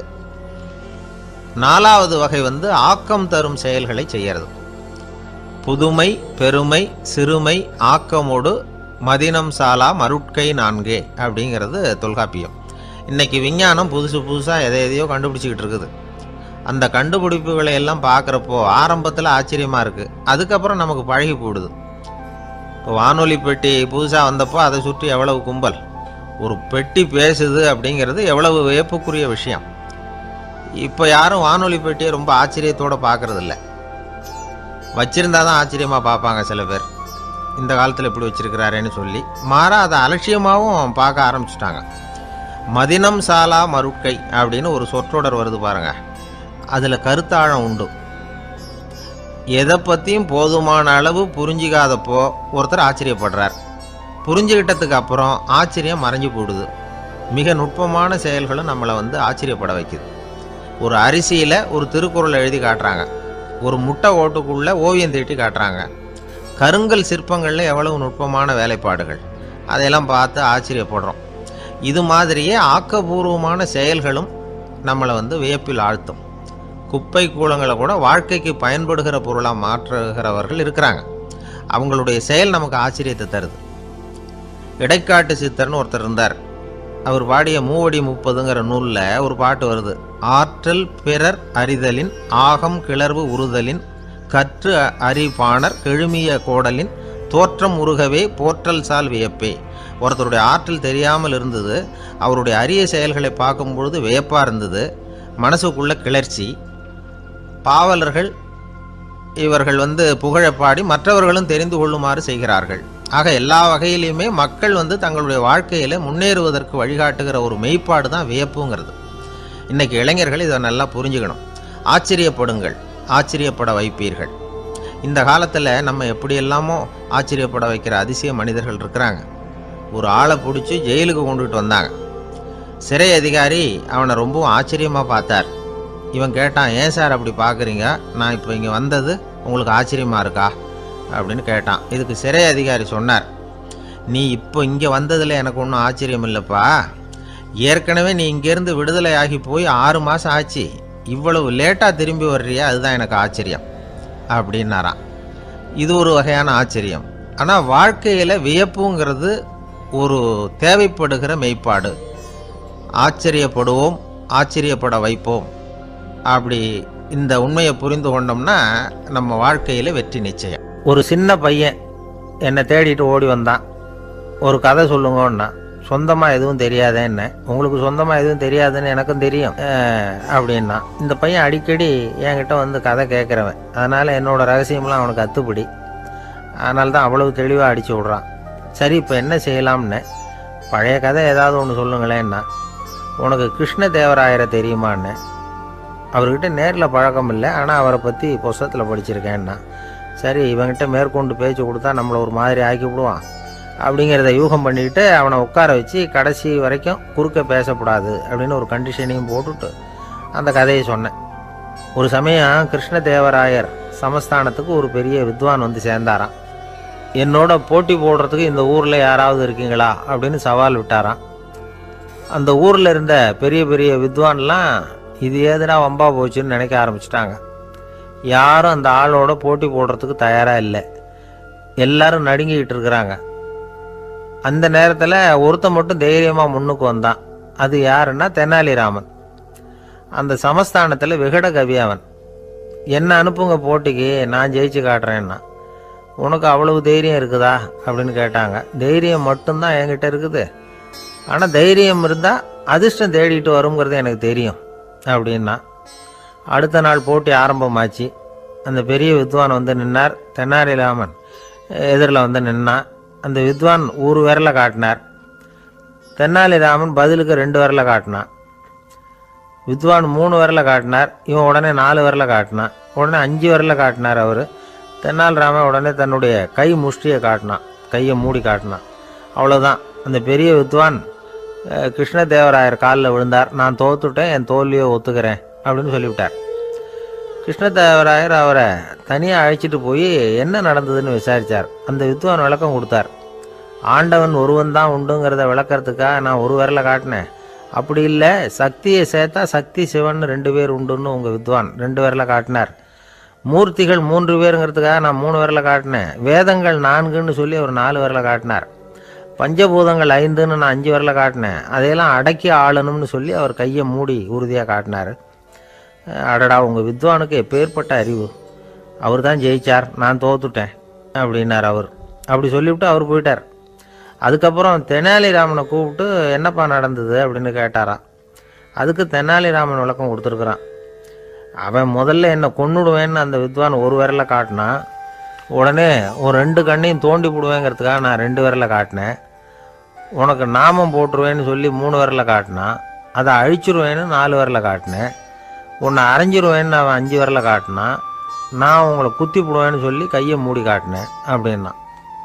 இப்போ பாருங்கள், ஜெயிச்சது யார்? தைரியம் மட்டும் இருந்துட்டா அதிர்ஷ்டம் தானாக தேடி வருங்கிறது எவ்வளவு உண்மையாக போச்சு. அதனால் நாம் எப்பவும் தைரியமாக இருக்கணும்னு சொல்லிவிட்டு என் எதிரில் கதை கேட்டுட்டு உட்காந்துருந்த சின்ன பையனை பார்த்தேன். அவன் என்னை நிமிர்ந்து பார்த்தான். அவன் தன்னோட கை கால் 2ஐயும் ஒரு மாதிரியாக என் முன்னால் தூக்கி 20 விரலை காட்டினான். எனக்கு ஒன்றும் புரியல. இதுக்கு என்னப்பா அர்த்தம்னு கேட்டேன். இதே கதையை இதுக்கு முன்னாடி என்கிட்ட 20 தடவை நீங்கள் சொல்லியிருக்கீங்கன்னு அர்த்தம் அப்படின்னா. 2 பேர் சுவாரஸ்யமாக பேசிகிட்டு இருக்கிறப்போ குறுக்க புகுந்து தொந்தரவு பண்ணுறதுக்குன்னே சில பேர் இருப்பாங்க. அது ரொம்ப இடைஞ்சலாக இருக்கும். இதே மாதிரி மின்காந்தம் கூட குறுக்க புகுந்து தொந்தரவு பண்ணும். கடைசியில் அது ஒரு பெரிய இடைஞ்சலில் கொண்டாந்து விட்டுரும். சில வீடுகளில் கேபிள் கனெக்ஷன் இல்லாமல் சில தனியார் டிவி காட்சிகள் தெரியும். அதுக்கு என்ன காரணம்னா இந்த மின்காந்த குறுக்கீடு தான் காரணம். இதைத்தான் சுருக்கமாக EMI அப்படின்னு சொல்கிறாங்க. அதாவது எலக்ட்ரோ மேக்னெட்டிக் இன்டர்ஃபியரன்ஸ். இது ஏற்படக்கூடிய இடங்கள் எது எதுன்னு எடுத்துக்கிட்டால் அது ஒரு பெரிய பட்டியலாகவே போயிடும். இந்த EMI தொந்தரவு வந்து கேபிள் டிவியில் மட்டும்தான் இல்லை, ராக்கெட் ஏவுதளத்தில் உள்ள ரேடார்கள், அங்கே உள்ள சில சக்தி வாய்ந்த தொலைத்தொடர்பு சாதனங்கள், விமான தளங்களில் உள்ள ரேடார்கள், கப்பல் தளங்களில் பொருத்தப்பட்டிருக்கக்கூடிய சக்தி வாய்ந்த ஆண்டனாக்கள், இப்படி நிறைய சொல்லலாம். காவல் நிலையங்களில் பயன்படுத்தப்படுகிற வயர்லெஸ் தொடர்பு சாதனங்கள் கூட ஓரளவுக்கு இந்த மின்காந்த அலைகளை வெளியிடும். நம்ம வீட்டில் உட்காந்துக்கிட்டு ரேடியோ கேட்டுக்கிட்டு இருப்போம் அல்லது டிவி பார்த்துக்கிட்டு இருப்போம். அந்த சமயத்தில் பக்கத்து தெருவில் ஒரு மோட்டார் சைக்கிள் அல்லது காரு, குறிப்பாக பெட்ரோல் இன்ஜின், அது போகிறப்போ அதில் உள்ள மின்கலத்தில் அதாவது மேக்னெட்டோ பேட்டரியிலேருந்து வெளிப்படுகிற மின்காந்த அலை இங்கே டிவியிலையும் ரேடியோவிலையும் கரகரப்பை உண்டு பண்ணும். சரி, இது பெருசாக என்ன இடைஞ்சலை உண்டு பண்ணிட போகுது அப்படின்னு நாம் அலட்சியமாக நினைக்கலாம். வயசானவங்களுக்கு மறதி நோயின்னு ஒன்று வரும்ல, அல்ஷமீர், அதாவது மூளையில் உள்ள செல்கள் செயலிழந்து போயிடுறது. அது செய்ய வேண்டிய வேலையை மறந்துடும். மனைவியே எதிரில் நின்னா கூட உன்னை எங்கேயோ பார்த்தது மாதிரி தெரியுதே அப்படின்னு சொல்லிட்டு இருப்பாங்க. அப்படி ஒரு மறதி. இந்த விசித்திரமான நோய்க்கு இதுவரைக்கும் மருந்தே இல்லைன்னு வேற சொல்கிறாங்க. இந்த மைக்ரோ ஓவன் அப்படின்னு சொல்லக்கூடிய சமையல் அடுப்புகள் கூட மின்காந்த அலைகளை வெளியிடுது. சமயத்தில் சில தொழிற்சாலைகளில் கூட பெரிய விபத்துக்களை இந்த இஎம்ஐ உண்டு பண்ணிவிடும். இதை பற்றி தீவிரமாக சிந்திக்க ஆரம்பித்ததே ஒரு விபத்துக்கு பிறகு தான். அமெரிக்காவுக்கும் வியட்நாமுக்கும் இடையில் போர் நடந்ததே. அந்த சமயம் அமெரிக்காவுக்கு சொந்தமான விமானம் தாங்கி கப்பல் ஒன்று வியட்நாமை தாக்கிறதுக்கு தயாராக ஏவுகணைகளோட கடலில் நிறுத்தி வைக்கப்பட்டிருந்தது. தற்செயலாக அந்த பகுதியில் கப்பல் தொலைத்தொடர்பு பகுதிக்கு அருகில் ஊடுருவிய இந்த சக்தி வாய்ந்த ரேடியோ அலைகள் ஏவுகணையில் இருந்த மின்னணு சர்க்கியூட்டை பூர்த்தி செஞ்சு வச்சுட்டுது. அவ்வளவுதான், ஏவுகணை அங்கேயே வெடித்து செதறி போச்சு. 130 பேர் அந்த இடத்துலையே உடல் கருகி செத்து போட்டாங்க. ஏகப்பட்ட பொருள்கள் நாசம். இந்த விபத்துக்கான காரணம் என்னங்கிறத உடனடியாக யாராலையும் கண்டுபிடிக்க முடியல. ரொம்பவும் கடுமையாக முயற்சி பண்ணி கடைசியாக கண்டுபிடிச்சாங்க, இது இந்த இஎம்ஐ வேலை தான் அப்படின்னு. மின்னணு தொலைபேசிகள் இருக்கு, இதில் பேசும்பொழுது நம்ம காதை அதாவது செவியை ஊடுருவக்கூடிய மின்காந்த அலையானது மூளைக்கு போய் அங்கே மூளை கட்டிகளை உருவாக்க ஊக்கம் கொடுக்குது அப்படின்னு வேற கண்டுபிடிச்சிருக்கிறாங்க. இந்த இஎம்ஐ ரொம்ப குறைஞ்ச மின்காந்த அழுத்தத்தில் நமக்கு எந்த பாதிப்பையும் ஏற்படுத்துறதில்லை. மின்காந்த அலைகள் அழுத்தத்தோடு இருக்கிற இடங்களில் ரொம்ப நேரம் இருந்தோம்னா நம்ம உடம்பின் வெப்பநிலை 2 டிகிரி செல்சியஸ் வரைக்கும் அதிகரிக்குதான். அதனால் வெப்பநிலையை சீராக்கிறதுக்கு இதய துடிப்பும் அதிகரிக்குது. இப்படிலாம் கண்டுபிடிச்சிருக்கிறாங்க. இப்போல்லாம் இந்த மின்காந்த குறுக்கீடுகளை தடுக்கிறது எப்படி அப்படின்னு விஞ்ஞானிகள் யோசனை செய்ய ஆரம்பிச்சிருக்கிறாங்க. இந்த விஷயத்தில் அலட்சியமாக இருந்தோம்னா எதிர்காலத்தில் நிறைய பேருக்கு இந்த ஞாபக மறதி நோய் வந்துடும். அப்புறம் அது ரொம்ப கஷ்டமாக போயிடும். ஒரு குடும்ப தலைவர் தன் மனைவியை பார்த்து, யார் நீ, உன்னை எங்கேயோ பார்த்தது மாதிரி இருக்குதே அப்படின்னு சொல்லிகிட்டு இருந்தார். உடனடியாக அவரை போய் பார்த்தேன். வாங்க டாக்டர்கிட்ட போகலாம் அப்படின்னு. அவர் என்னை தனியாக அழைச்சிட்டு போய் காதோட காதாக மெதுவாக சொல்கிறார், இதை பார்ப்பா, என் கையில் பணம் இல்லாத போகலாம் அப்படி மறதி நோய் வந்துட்டது மாதிரி நடிச்சுக்கிட்டு இருப்பேன், அவ்வளவுதான், அதை நீ கண்டுக்காத அப்படின்னார். ஒருத்தர் வேகமாக நடந்து போகிறார். கடத்தெருவில் ஒரு ஸ்வீட்டு கடையை பார்க்குறார். உடனே சடன் பிரேக் போட்டது மாதிரி நிற்கிறார். ஒரு ஸ்வீட் வாங்கி சாப்பிட்லாமேன்னு மனசு சொல்லுது. டாக்டர் வேணாம்னு சொல்லியிருக்கிறார், உடம்புக்கு ஒத்துக்காது, அதனால் அது வேணாம்னு சொல்லுது அறிவு. இவர் மனசு சொல்கிறத கேட்கல, அறிவு சொல்கிறபடி கேட்குறார். அதனால் மறுபடியும் வேகமாக அங்கேருந்து நடந்து போயிடுறார். அவர் நல்ல மனுஷனுக்கு அறிவும் இருக்குது, உணர்ச்சியும் இருக்குது. எதுக்கு எடுத்தாலும் உணர்ச்சி வசப்பட்டுக்கிட்டு இருக்கக்கூடாது, அறிவு வசத்தில் நாம் இருக்கணும். அப்போ தான் நாம் நல்லபடியாக வாழ முடியும். இல்லைன்னா அவஸ்தை தான். மகாபாரதத்தில் சந்தனுன்னு சொல்லி ஒரு அரசன் வர்றான். அவன் ஒரு சமயம் அறிவு வசப்படாமல் உணர்ச்சி வசப்படுறான். அதாவது ஒரு நாள் கங்கை கரையில் ஒரு அழகான பொண்ணை பார்க்குறான். இவனுடைய மனசு அவகிட்ட போயிடுது. அவளை கல்யாணம் பண்ணிக்கிறதுக்கு ஆசைப்படுறான். அந்த பொண்ணு சரின்னு சம்மதிக்கிறா. ஆனால் ஒரு நிபந்தனை போடுறா. அந்த நிபந்தனைக்கு சம்மதம்னு சொன்னாதான் உன்னை கல்யாணம் பண்ணிக்குவேன்னு சொல்கிறா. சரி, அவள் போட்ட நிபந்தனை என்ன தெரியுமா? இது மாதிரி, நான் உங்கள் மனசு புண்படுற மாதிரி எந்த காரியம் பண்ணாலும் நீங்கள் என்னை ஏன்னு கேட்கக்கூடாது, நான் செய்கிற காரியத்தை தடுக்கவும் கூடாது. அப்படி நீங்கள் செஞ்சால் அடுத்த கணமே நான் உங்களை பிரிஞ்சு போயிடுவேன். இதுதான் அந்த பொண்ணு போட்ட நிபந்தனை.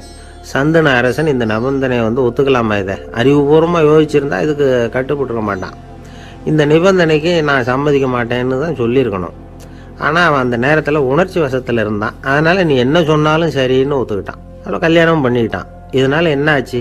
7 பச்சை இளம் குழந்தைகளை பிறந்த உடனே அவள் கங்கையில் தூக்கி எறிஞ்சி கொல்லக்கூடிய கோர காட்சியை இவன் ஒன்று பின்னாடி ஒன்றா பார்க்க வேண்டியதாக போச்சு. கடைசியில் 8வது குழந்தை பிறந்ததுன்னு தான் அவனுடைய அறிவு மேலோங்குது. அந்த கொடிய செயலை தடுத்து நிறுத்துகிறான். அந்த 8வது குழந்தை தான் பின்னாடி பீஷ்மர் ஆகிறார். ஒரு பக்தி பிரசங்கத்தில் ஒரு பேச்சாளர் இந்த விஷயத்தை சொல்லிவிட்டு இன்னொரு விஷயமும் சொன்னார். அது என்னன்னா, சந்தனு மன்னன் அறிவுக்கும் உணர்ச்சிக்கும் நடுவில் அகப்பட்டு தவிச்சதுனால அவன் வம்சத்தில் வந்த கௌரவர்கள் உணர்ச்சி வசப்பட்டாங்க, பாண்டவர்கள் அறிவு வசப்பட்டாங்க அப்படின்னு சொன்னார். மனுஷனுக்கு உணர்ச்சியை விட அறிவு மேலோங்கி இருக்கணுங்கிறது சரிதான். ஆனால் அந்த அறிவை எப்படி உபயோகப்படுத்துகிறோங்கிறது முக்கியம். ஒருத்தர் சொன்னார், சார் இன்னைக்கு கோயம்புத்தூரில் ஒரு கல்யாணம், அதுக்கு நான் போக முடியலேன்னு நினைக்கும் பொழுது மனசுக்கு ரொம்ப வருத்தமாக இருக்குது சார் அப்படின்னார். ரொம்ப உணர்ச்சி வசப்பட்டார். அதுக்காக கவலைப்படாதீங்க சார், ஒரு வாழ்த்து தந்தி கொடுத்துருங்களேன் அப்படின்னார் இன்னொருத்தர். அது எப்படி சார் முடியும்னார் அவர். நான் தானே சார் கல்யாண மாப்பிள்ளை அப்படிங்கிறார் அந்த ஆள். ஒரு ஆளை அடையாளம் கண்டுபிடிக்கணும்னா அதுக்கு சுலபமான வழி என்ன? முகத்தை பார்த்து கண்டுபிடிக்கிறது தான். ஆனால் மனுஷன் தப்பு பண்ண ஆரம்பிக்கும் பொழுது அவனை கண்டுபிடிக்கிறதுக்கு வேறு வழிகளை தான் கையாள வேண்டியிருக்கு. கைரேகை அதுக்கு ரொம்ப உபயோகப்படுது. கைரேகைகள் ஒருத்தருக்கு இருக்கிறது மாதிரி இன்னொருத்தருக்கு இருக்கிறது இல்லை. பல் வரிசையும் அப்படி தான். ஏமாத்துறவங்க அதிகமாக போனால் இருக்கிறவங்க எச்சரிக்கையாக இருக்க வேண்டியிருக்குது. பயோமெட்ரிக்ஸ் அப்படிங்கிறது ஒரு பெரிய தொழில்நுட்பம். இதை உபயோகப்படுத்தி சில பாதுகாப்பு உத்திகளை எல்லாம் உருவாக்கி இருக்கிறாங்க அமெரிக்காவில். வீட்டுக்கு சொந்தக்காரர் குரல் கொடுத்தா கதவு திறக்கும், அல்லது அவர் கை வச்சா கதவு திறக்கும். மற்றவங்க யார் என்ன பண்ணாலும் கதவு திறக்காது. இது ஒரு முறை. அவரோட குரல் அல்லது கைரேகை ஒரு எலக்ட்ரானிக் சாதனத்தில் ஏற்கனவே பதிவு பண்ணப்பட்டிருக்கும். இவர் குரல் கொடுக்குறப்போ அல்லது கையை வைக்கிறப்போ அதை ஒப்பிட்டு பார்த்து சரியாக இருந்தால் கதவு திறக்கிறது மாதிரி ஒரு ஏற்பாடு. இதே மாதிரி ஒருத்தரோட விழித்திரையில் உள்ள இரத்த குழாய் அமைப்பு பாருங்க, அது கூட ஒருத்தருக்கு இருக்கிறது மாதிரி இன்னொருத்தருக்கு இருக்கிறது இல்லை. அதனால் அதை வச்சு அடையாளம் கண்டுபிடிக்கக்கூடிய சாதனங்களும் இப்போ பழக்கத்துக்கு வந்தாச்சு. கைரேகையை ஒப்பிடுற சாதனத்தை விட விழித்திரை இரத்த குழாய் அமைப்பை அடையாளம் காணுற சாதனம் இருக்கு பாருங்க, இது ரொம்ப நுட்பமானது. இது நம்ப தகுந்தது. ஒரு ஆளை அடையாளம் கண்டுபிடிக்கிறதுக்கு இது எடுத்துக்கிற நேரம் 1 வினாடி தான். ஒரு கருவி இருக்கும், அதில் உள்ள ஒரு சிறு துளையில் கண்ணை வச்சு பார்க்கணும். உடனே இந்த சாதனம் குறைந்த சக்தி உள்ள இந்த அக சிவப்பு ஒளியை பாய்ச்சி அவரது விழித்திரையின் இரத்த குழாயை ஆராய்ச்சி பண்ணி ஏற்கனவே அதோட நினைவு பெட்டகத்தில் பதிவு பண்ணி வச்சிருக்கிறோமே அந்த அமைப்புகளோட இதை ஒப்பிட்டு பார்த்து சரியான ஆள் தானா இல்லையா அப்படின்னு அடையாளம் காட்டிவிடும். குரலை வச்சு அடையாளம் கண்டுபிடிக்கிறதும் இந்த பயோமெட்ரிக்ஸ் முறைகளில் ஒன்று. ஒரு நபரோட குரலில் டிஜிட்டல் குறியீடுகளை மாற்றி பதிவு பண்ணிக்கிட்டு மீண்டும் அதே குரலை இனம் காணக்கூடிய சாதனங்கள் ஏற்கனவே அமெரிக்காவில எல்லாம் விற்பனைக்கு வந்தாச்சு. ஒரு ஆளுக்கு ஜலதோஷம் பிடிச்சிருந்தா கூட அந்த சாதனம் சரியாகவே கண்டுபிடிச்சிருமா. குரலை மாற்றி பேசுகிறவங்க கூட இந்த கருவியை ஏமாற்ற முடியாது. இதை ஆஸ்பத்திரிகள், வங்கிகளில் உள்ள இரும்பு பெட்டக காப்பறைகள் இங்கெல்லாம் உபயோகப்படுத்தலாம். குழந்தைகள் உள்ள இடங்களுக்கு இது ரொம்ப உபயோகப்படும். கதவு பூட்டிக்கிட்டுதுன்னு வச்சுக்கோங்க, கதவை திறக்கிறதுக்கு சாவி உபயோகப்படுத்த தெரியாத குழந்தைகள் குரல் எழுப்பிய கதவை திறந்துட முடியும். எதிர்காலத்தில் இந்த பயோமெட்ரிக்ஸ் முறை இன்னும் பல ஆச்சரியங்களை ஏற்படுத்தும் அப்படின்னு எதிர்பார்க்குறாங்க. ஸ்டியரிங்கை தொட்டதுமே காரு ஸ்டார்ட் ஆகிடும், சாவி வேண்டியதில்லை. காரு சொந்தக்காரரை தொட்டால் தான் ஸ்டார்ட் ஆகும், வேற யாராவது தொட்டால் ஸ்டார்ட் ஆகாது. ஒரு மனுஷனோட நடை, அவர் டைப்ரைட்டரை தொடுகிற விதம், இதையெல்லாம் வச்சு கூட ஆளை அடையாளம் காணக்கூடிய தொழில்நுட்பம் வரலாம். என்னதான் தொழில்நுட்பம் வளரட்டும், குடும்பத்துக்குள்ளே நடக்கிற திருட்டுகளை கண்டுபிடிக்கிறது ரொம்ப கஷ்டம். ஒரு வீட்டில் பெட்டியில் இருந்த பணம் காணாமல் போச்சு. வீட்டுக்காரரோ அல்லது பையனோ தான் எடுத்துருக்கணும். பெட்டியை திறந்து பார்த்தா அந்த வீட்டுக்காரம்மா இதிலிருந்து பணத்தை எடுத்தது நிச்சயமாக என் வீட்டுக்காரர் தான் அப்படின்னு சொல்ல முடியல அவங்களால. யோசிச்சாங்க. என்னம்மா இப்படி யோசிக்கிறீங்களேன்னு கேட்டிருக்காங்க. நிச்சயமாக இந்த பணத்தை எடுத்தது என் வீட்டுக்காரர் இல்லை அப்படின்னு உறுதியாக சொல்லிவிட்டாங்க அந்த அம்மா. இது கேட்டவங்களுக்கு ரொம்ப ஆச்சரியமாக இருந்தது. அந்த வீட்டுக்காரருக்கு இது ரொம்ப பெருமையாக இருந்தது. அது எப்படி அவ்வளவு கரெக்டாக சொல்கிறீங்க அப்படின்னு கேட்டிருக்கிறாங்க. அப்போ அந்த அம்மா சொல்லிச்சான், பெட்டியில் இன்னும் கொஞ்சம் பணம் மிச்சம் இருக்குது, இவர் எடுத்திருந்தாருன்னா அப்படி மிச்சம் வச்சிருக்க மாட்டார், அதனால தான் அப்படி சொன்னேன் அப்படின்னாங்களாம். ஆந்திர நாட்டில் ஒரு அரசர் இருந்தார். அந்த அரசர்கிட்ட ஒரு அமைச்சர் இருந்தார். அந்த அமைச்சர் பேர் ராயண பாஸ்கர். அவர் ஒரு பெரிய அறிவாளி. அது மட்டும் இல்லை, மிகச்சிறந்த கொடையாளி.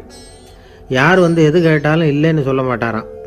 அதன் காரணமாகவே அவர்கிட்ட இருந்த செல்வம் நாளுக்கு நாள் குறைஞ்சிக்கிட்டே வந்துட்டு தான். கடைசியில் குடும்பத்துக்குன்னு எதுவும் வைக்காமலே அவர் போய் சேர்ந்துட்டார். மகனும் இறந்துட்டார். அந்த குடும்பத்தில் மிஞ்சி இருந்தது அவருடைய மருமகள், ஒரு பேரன், அவ்வளவுதான்.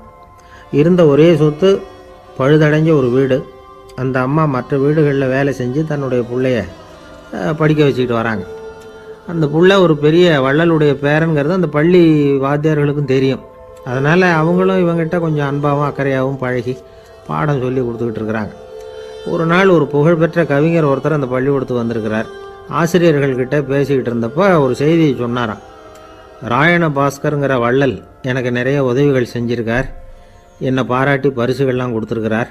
அந்த வள்ளல் வாழ்ந்த கிராமத்தை பார்க்கணுங்கிறதுக்காக தான் இப்போ இங்கே வந்திருக்கிறேன் அப்படின்னாராம். ஆசிரியர் உடனே இந்த பையனை கூப்பிட்டு, இதை பாருங்கள், இவன் யார் தெரியுமா? நீங்கள் குறிப்பிடுகிற அந்த வள்ளலின் பேரன் அப்படின்னு அறிமுகப்படுத்தினாராம். கவிஞரின் கண்களில் ஆனந்த கண்ணீர். அந்த பரவச நிலையிலேயே அந்த வள்ளலை பற்றி கவி பாட ஆரம்பிச்சுட்டாராம். இந்த சின்ன பையன் அதை கேட்டிருக்கிறான். உடனே என்ன பண்ணான் தெரியுமோ, தன் கையில் அணிஞ்சிருந்த ஒரு பொன் வளையலை கழட்டி அந்த கவிஞருக்கு பரிசாக கொடுத்துட்டானான். எல்லாருக்கும் ஆச்சரியம். தாத்தா இருக்கும் நிலையில் கொடுத்தார், பேரன் இல்லாத நிலையிலையும் கொடுக்குறான். பையனை எல்லாரும் பாராட்டினாங்களாம். இருந்தாலும் அவனுக்குள்ள ஒரு பயம் எதுவும் ஆரம்பமாச்சு. பள்ளிக்கூடம் விட்டு வீட்டுக்கு வரும்பொழுது அந்த பயம் இன்னும் அதிகமாயிட்டுது. அம்மா என்ன சொல்லுவாங்களோ தெரியலையே, ஏதோ திடீர்னு தோணிச்சு வளையலை கட்டி கொடுக்கணும்னு கொடுத்துட்டோம். குடும்பம் இருக்கிற நிலையில் இப்படி நான் செஞ்சது தப்பா? வீட்டு செலவுக்கே அம்மா எவ்வளவு கஷ்டப்படுறாங்க, வீட்டுக்கு போனதும் என்ன நடக்குமோ தெரியலையே அப்படின்னு நினச்சி பயந்துக்கிட்டே அவன் வீட்டுக்குள்ளே அடி எடுத்து வைக்கிறான். அம்மா கூப்பிட்டு சாப்பாடு போட்டாங்க. அவங்க கண்ணில் படக்கூடாதுங்கிறதுக்காக ஒரு கையை பின்னாடி மறைச்சிக்கிட்டே இருந்தான். அம்மா இதை கவனிச்சிட்டாங்க. ஏய், உன் கையை ஏன் அப்படி வச்சிருக்கிற? உன் கைக்கு என்னாச்சு? ஏதாவது அடிபட்டு போச்சா அப்படின்னு கேட்டுக்கிட்டே கையை எடுத்து பார்க்குறாங்க. வளையலை காணலை. வளையல் எங்கே அப்படின்னு கேட்குறாங்க. இவன் தயங்கிக்கிட்டே நடந்ததை சொல்கிறான். அதை கேட்டதும் அந்த அம்மாவோட முகம் கோபத்தால் சவுந்து போச்சான். முட்டாளே, என்ன காரியம் பண்ண அப்படின்னு கன்னத்தில் அரைஞ்சிட்டாங்களாம். அம்மா, என்னை அடிக்காத, ஏதோ தெரியாமல் தப்பு பண்ணிட்டேன் அப்படின்ட்டுருக்கான். மகனே, வளையலை கொடுத்ததுக்காக நான் உன்னை அடிக்கலை அப்படிங்க, பின்ன எதுக்கு அடித்தேன்னு கேட்டிருக்கான். உன் பாட்டனார் ஒரு பெரிய வள்ளல், அவர் எதையும் பாதி வேலையை செய்யறதில்ல. அவருடைய பேரன் நீ அரைகுறை வேலை செஞ்சுட்டு வந்திருக்கிற அப்படின்னாங்களாம். என்னம்மா சொல்கிறேன்ருக்கான். நீ ஒரே ஒரு வளையலை மட்டும்தானே கட்டி கொடுத்துருக்குற, கொடுக்கறதா இருந்தால் ரெண்டையும் சேர்த்துல கொடுத்துருக்கணும், அதுதானே உங்கள் தாத்தாவுக்கு பெருமை அப்படின்னாங்களாம். அம்மா, தெரியாமல் செஞ்சுட்டேன், உங்கள்கிட்டையும் அரை வாங்கிட்டேன் அப்படி இப்படின்னு அவன் சொல்லியிருக்கிறான். இப்போ அம்மா கொஞ்சம் இருங்க, அந்த கவிஞர் இன்றைக்கி நம்ம ஊரில் தான் தங்கியிருப்பார், நாளைக்கு காலையில் தான் அவர் எங்கே இருக்காருன்னு விசாரித்து இன்னொரு வளையலையும் கொடுத்துட்றேன் அப்படின்ட்டுருக்கான். மகனே, நல்ல செயல்களையெல்லாம் நாளைக்குன்னு ஒத்தி போடாத, நாளைக்கு என்ன நடக்குங்கிறது யாருக்கு தெரியும், இப்போவே போ, எங்கே இருக்காருன்னு பாரு அப்படின்ட்டுருக்காங்க. மகன் புறப்பட்டான். பள்ளி ஆசிரியர்கிட்ட போய் கேட்டானா அந்த கவிஞர் எங்கே இருக்காருன்னு. அவர் சொன்னாராம். உடனே போய் அவர் இருக்கிற இடத்துல கதவை தட்டியிருக்கான். ராத்திரி நேரத்தில் இவனை கண்டதும் அவருக்கு ரொம்ப ஆச்சரியம். இவன் இன்னொரு கை வளையலையும் எடுத்து நீட்டியிருக்கான். அவர் திகைச்சு போய் நிற்கிறார். அவரால் என்ன பண்ணுறதுன்னே தெரியல. ஆனந்த கண்ணீர். இது பெரியவர்கள் கூற கேட்ட ஒரு வரலாறு. இன்றைக்கி இப்படிப்பட்டவங்களை பார்க்க முடியுமா? வறுமை வள்ளல் தன்மையை ஒன்று செய்து விடாதுங்கிறதுக்கு இது ஒரு உதாரணம். ஒருத்தன் இன்னொருத்தனை பார்த்து கேட்டானா, எங்கள் தாத்தா உங்கள் தாத்தாவுக்கு 100 ரூபா கடன் கொடுத்துருக்கிறார், அதை எப்போ திருப்பி கொடுக்க போகிறேன்னு. கவலைப்படாத, எங்கள் பேரன் அதை உங்கள் பேரன்ட்ட திருப்பி கொடுத்துருவான் அப்படின்னு நானா அவன். ஒரு ஊரில் ஒரு மன்னர் இருந்தார். புத்தி கூர்மை உள்ள ஒரு மன்னர். பொதுவாக மன்னர்களுக்கு சந்தேகம் வந்தால் சபையில் உள்ள சான்றோர்கள்கிட்ட கேட்டு தெரிஞ்சுக்கிறது தானே வழக்கம். ஆனால் இங்கே அப்படி இல்லை. மற்றவங்களுக்கு சந்தேகம் வந்தால் மன்னர்கிட்ட கேட்டு தெரிஞ்சுக்குவாங்க. அது மாதிரி கேட்டு தெரிஞ்சுக்கிறதுக்காக ஒரு பெரியவர் ஒரு நாள் வந்தார். அவர் கையில் 3 பொம்மைகள் வச்சுருந்தார். 3 ஒரே மாதிரி பொம்மைகள், கொஞ்சம் கூட வித்தியாசம் தெரியல. ஏது இந்த பொம்மைன்னு கேட்டார் மன்னர். எனக்கு வேண்டியப்பட்ட ஒருத்தங்கிட்ட இருந்து இதை வாங்கிட்டு வந்திருக்கிறேன், நான் தான் அவன்கிட்ட இந்த பொம்மையை செஞ்சு கொடுக்க முடியா கேட்டுக்கிட்டேன். அவன் ரொம்ப புத்திசாலி, அவன் தான் இதை செஞ்சு கொடுத்தான், ஆனால் அதில் ஒரு சிக்கல் அப்படின்னார். என்ன பிரச்சனைன்னு கேட்டிருக்காரு இவர். நான் அவன்கிட்ட கேட்டது 3 விதமான பொம்மைகளாக இருக்கணும்னு கேட்டேன். அவன் என்னடான்னா 3 ஒரே மாதிரியாக செஞ்சு கொடுத்துட்டான் அப்படின்னார். அவங்ககிட்டயே கேட்கறது தானே அப்படின்ட்டுருக்காரு இவர். கேட்டேன், அவன் என்ன சொல்கிறான்னா, இது 3 ஒரே மாதிரி பொம்மை கிடையாது, 3 விதம், ஒன்றுக்கு ஒன்று வித்தியாசம் இருக்குது. இந்த 3 பொம்மையும் 3 விதமான நண்பர்களுக்கு உதாரணங்கள் அப்படின்னு சொல்கிறான். எனக்கு ஒன்றும் புரியல, அதுதான் உங்ககிட்ட வந்தேன் அப்படின்னார். சரி, அந்த பொம்மைகளை இப்படி கொடுங்க அப்படின்னு வாங்கினார் மன்னர். எடுத்துக்கிட்டு உள்ளே போனார். கொஞ்ச நேரம் கழித்து வெளியில் வந்தார். அதுக்கப்புறம் சொன்னார், இதை பாருப்பா, அவன் சொன்னது சரிதான், 3 விதம் தான். இது இருக்குதே முதல் பொம்மை, இது உத்தமமான நண்பனுக்கு உதாரணம். இந்த 2வது பொம்மை இது மத்தியமமான நண்பனுக்கு உதாரணம். அந்த 3வது பொம்மை இருக்குதே அது மோசமான நண்பனுக்கு உதாரணம். இதை செஞ்சவன் உண்மையிலேயே பெரிய அறிவாளி தான் அப்படின்னாராம். வந்தவருக்கு ஒன்றும் புரியல. பார்த்தா ஒன்றும் வித்தியாசம் தெரியலையே அப்படின்னு அவன் குழம்பி போய் நிற்கிறான். இப்போது அந்த மன்னர் விளக்கம் கொடுக்குறார். அந்த 3 பொம்மையையும் எடுத்து முன்னாடி வச்சார். ஒரு மெல்லிய கம்பியை கையில் எடுத்தார். அந்த முதல் பொம்மை காதில் விட்டார். கொஞ்ச தூரம் உள்ளே போய் அப்படியே நின்றுட்டுது அந்த கம்பி. அப்புறம் 2வது பொம்மை காதில் அந்த கம்பியை விட்டார். அந்த கம்பி என்னாச்சுன்னா அப்படியே அது வாய் வழியாக வெளில வந்தது. 3வது பொம்மை காதில் கம்பியை செலுத்தினார். அது நேராக இன்னொரு காது வழியாக வெளியில் வந்தது. இப்போ இந்த முதல் வகை இருக்குதே, அது மாதிரியான நண்பர்கள் எப்படி தெரியுமா? நம்ம கஷ்டத்தை அவங்கக்கிட்ட சொன்னால் பேசாமல் கேட்டுக்குவாங்க. வெளியில் அதை யாருக்கிட்டையும் சொல்லிகிட்டு இருக்க மாட்டாங்க. வெளியில் தெரியாமல் நமக்கு உதவி பண்ணுவாங்க. செஞ்சுட்டு அதை நான் தான் செஞ்சேன்னு சொல்லிகிட்டு இருக்க மாட்டாங்க. அதுதான் கம்பி ஒரு காது வழியாக போய் உள்ளே நின்றுட்டுது. 2வது பொம்மையில் கம்பி என்னாச்சு, ஒரு காது வழியாக போய் வாய் வழியாக வெளியில் வருது. இது மாதிரியான நண்பர்கள்கிட்ட நாம் கஷ்டத்தை சொன்னால் அதை அவங்க 4 பேர்கிட்ட போய் சொல்லி நமக்காக உதவி கேட்பாங்க. நமக்குன்னு கேட்டு வாங்கி அதை நம்மகிட்ட கொண்டுகிட்டு கொடுப்பாங்க. இவங்க மத்தியமமான நண்பர்கள். 3வது பொம்மையில் ஒரு காது வழியாக செலுத்துகிற கம்பி இன்னொரு காது வழியாக வெளியில் வந்துடுது. இது மாதிரியான நண்பர்கள்கிட்ட நம்ம கஷ்டத்தை சொன்னால் அவங்க காது கொடுத்து கேட்குறது மாதிரி நடிப்பாங்க. அப்படியே இன்னொரு காது வழியாக அதை வெளில விட்டுருவாங்க. அதை பற்றி கவலைப்பட மாட்டாங்க. இதுதான் இந்த பொம்மைகளுக்குள்ளே இருக்கிற வித்தியாசம் அப்படின்னு விளக்கம் கொடுத்தாராம் மன்னர். படிக்கிற பிள்ளைங்கள்லேயும் இது மாதிரி 3 வகை உண்டு. சில பேர் காதால் வாங்கி மனசில் வச்சுக்குவான். சில பேர் காதால் வாங்கி பேனாவால் எழுதி விடுவான். சில பேர் ஒரு காதால் வாங்கி இன்னொரு காதால் வெளியில் விட்டுருவான். ஒரு பையன் வகுப்பில் ஆசிரியர் பாடம் நடத்தும் பொழுது தலையை வேகமாக ஆட்டி ஆட்டி கேட்பானான். ஏன்டா இப்படி தலையை இப்படி ஆட்டுற அப்படின்னு கேட்டிருக்கான் பக்கத்தில் இருந்தவன். தலையை ஆட்டினா தாண்டா ஒரு காது வழியாக உள்ளே போகிறது, இன்னொரு காது வழியாக வெளியில் வேகமாக வெளில போகும் அப்படின்னானா அந்த பையன். எனக்கு வாழ்க்கையே வெறுத்து போச்சு சார் அப்படின்னு சொல்லிட்டு ஒருத்தர் வந்தார். கொஞ்ச நேரம் பேசினதுக்கப்புறம் அவர் அப்படி சொல்லியிருந்தா அதில் ஒரு அர்த்தம் இருந்திருக்கும். வர்றதுக்கு முன்னாடியே வாழ்க்கை வெறுத்து போச்சுன்னு சொல்லிட்டு வர்றார். என்ன சார் விஷயம்னு விசாரித்தோம். எங்கள் வீட்டில் தினம் 3 வேளையும் ஒரே மாதிரி சாப்பாடு சார், வித்தியாசமே கிடையாது. இப்படியே 3 மாதமாக சாப்பிட்டுக்கிட்டு இருக்கிறேன். அதை விட பட்டினி கிடந்து செத்துடலாம்னு தோணுது அப்படின்னார். ஒரு பெரியவர் சொன்ன தத்துவத்தை சொல்கிறதுக்கு ஆள் கிடைக்காம தவிச்சுக்கிட்டு இருந்தோம். இப்போ ஒருத்தர் கிடைச்சிட்டார். விட்டுலாமா? உடனே அவரை உட்கார வச்சு சொல்ல ஆரம்பிச்சிட்டோம். அதாவது நாம் அனுபவிக்கிற உணர்வுகளில் களிப்பு, மகிழ்வு, ஆனந்தம், இது 3க்கும் ஒன்றுக்கு ஒன்று வித்தியாசம் உண்டு. மேம்போக்காக பார்க்குறதுக்கு இது 3 ஒன்று மாதிரி தோணும். ஆனால் அது அப்படி இல்லை. களிப்புங்கிறது உடம்பை பொறுத்தது, மகிழ்வுங்கிறது மனசை பொறுத்தது, ஆனந்தம்ங்கிறது ஆன்மாவை பொறுத்தது. இப்படி இந்த 3 வகையான அந்த சுவைப்புகளின் தன்மையும் வேற வேற. இப்போ முதல்ல களிப்புங்கிறத எடுத்துக்குவோம்.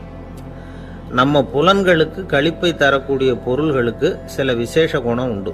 அது எப்படின்னா, சீக்கிரமே சலிப்பை உண்டு பண்ணும். ஒருத்தர் அந்த பொருளை எடுத்துக்கிட்டா அது இன்னொருத்தருக்கு குறைஞ்சிரும். உணவு, உடை, இதெல்லாம் களிப்பை தரக்கூடிய பொருள்கள். இப்போ உதாரணத்துக்கு, ஒரு சாப்பாட்டு மேசையில் ஒரு பாத்திரத்தில் 10 இட்லி இருக்குது. அதில் ஒரு 2 இட்லியை நம்ம தட்டில் எடுத்து வச்சு சாப்பிட்றோம். நாம் சாப்பிட்ட அந்த இட்லி நிச்சயமாக எதிரில் உட்காந்துருக்கிறவருக்கு இல்லை, அவருக்கு உபயோகப்படாது. நாம் சாப்பிட்ட அதே இட்லியை அவரும் சாப்பிட முடியாது, அவர் வேற தான் எடுத்து வச்சுக்கணும்.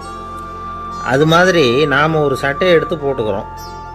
அதே சட்டையை அதே நேரத்தில் இன்னொருத்தர் போட்டுக்க முடியாது. புலன்களுக்கு களிப்பை தரக்கூடிய இது மாதிரி பொருள்கள்லாம் முதல் தடவை நமக்கு கொடுக்குற களிப்பை 2வது தடவையும் கொடுக்காது. 3வது தடவை இன்னும் குறையும். கடைசியில் வெறுப்பாக மாறிடும்.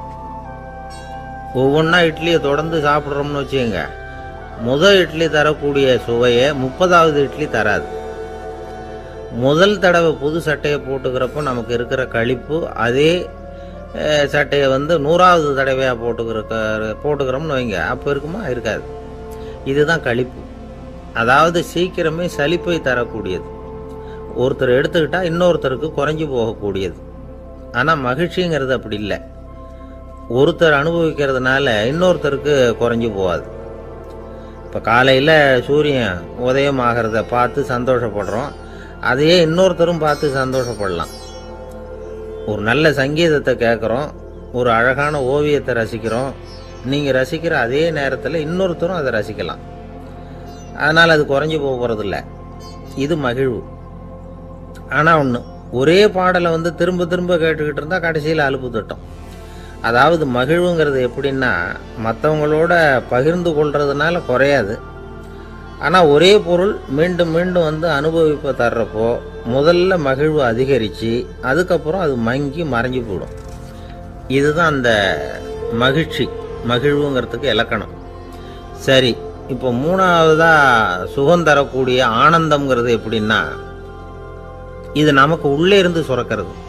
மனசு சலனங்கள்லேருந்து விடுபடுறப்போ இந்த ஆனந்தம் நமக்கு கிடைக்கும். இது நிலையான சுகம், ஆத்ம சுகம். களிப்பிலிருந்து மகிழ்வுக்கும் மகிழ்விலிருந்து ஆனந்தத்துக்கும் செல்றது தான் மனிதன் நடத்த வேண்டிய முக்கியமான பயணம். இவ்வளவு விஷயத்தையும் கேட்டுட்டு இந்த காலத்து பையன் ஒருத்தன் வந்தான்.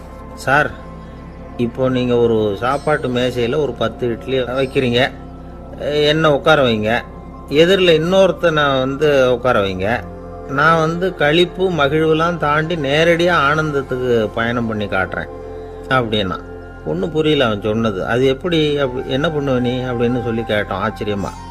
2 இட்லி சாப்பிட்டா தானே சார் களிப்பு, நான் 10 இட்லியும் மொத்தமாக சாப்பிட்ருவேன், அடுத்தவனுக்கு எதுவும் கிடைக்காது, அவனுக்கு கிடைக்காதபடி நாமே சாப்பிட்டுடுறோம்ல, அதுதானே நமக்கு ஆனந்தம் அப்படின்னு அதுக்கு ஒரு விளக்கம் சொல்கிறான். ஒரு கணவன் மனைவி, எப்போ பார்த்தாலும் அவங்க 2 பேருக்கும் இடையில சண்டை வந்துக்கிட்டே இருந்தது. இதில் என்ன ஆச்சரியங்கிறீங்களா? நான் அதுக்காக சொல்ல வரல, இது வேற விஷயம். அதாவது சண்டை போடாமல் இருக்கிறதுக்கு வழி சொல்கிற தகவல் இது. நான் சொன்ன அந்த கணவன் மனைவி எப்படின்னா, கணவன் ஒரு வார்த்தை சொன்னால் மனைவி கிட்டேருந்து 2 வார்த்தை பதிலாக வரும், இதுக்கு கணவன்கிட்டேருந்து 4 வார்த்தை பதிலாக வரும். இப்படி வார்த்தைகள் பெருகி போய் கடைசியில் வம்புல முடியும்.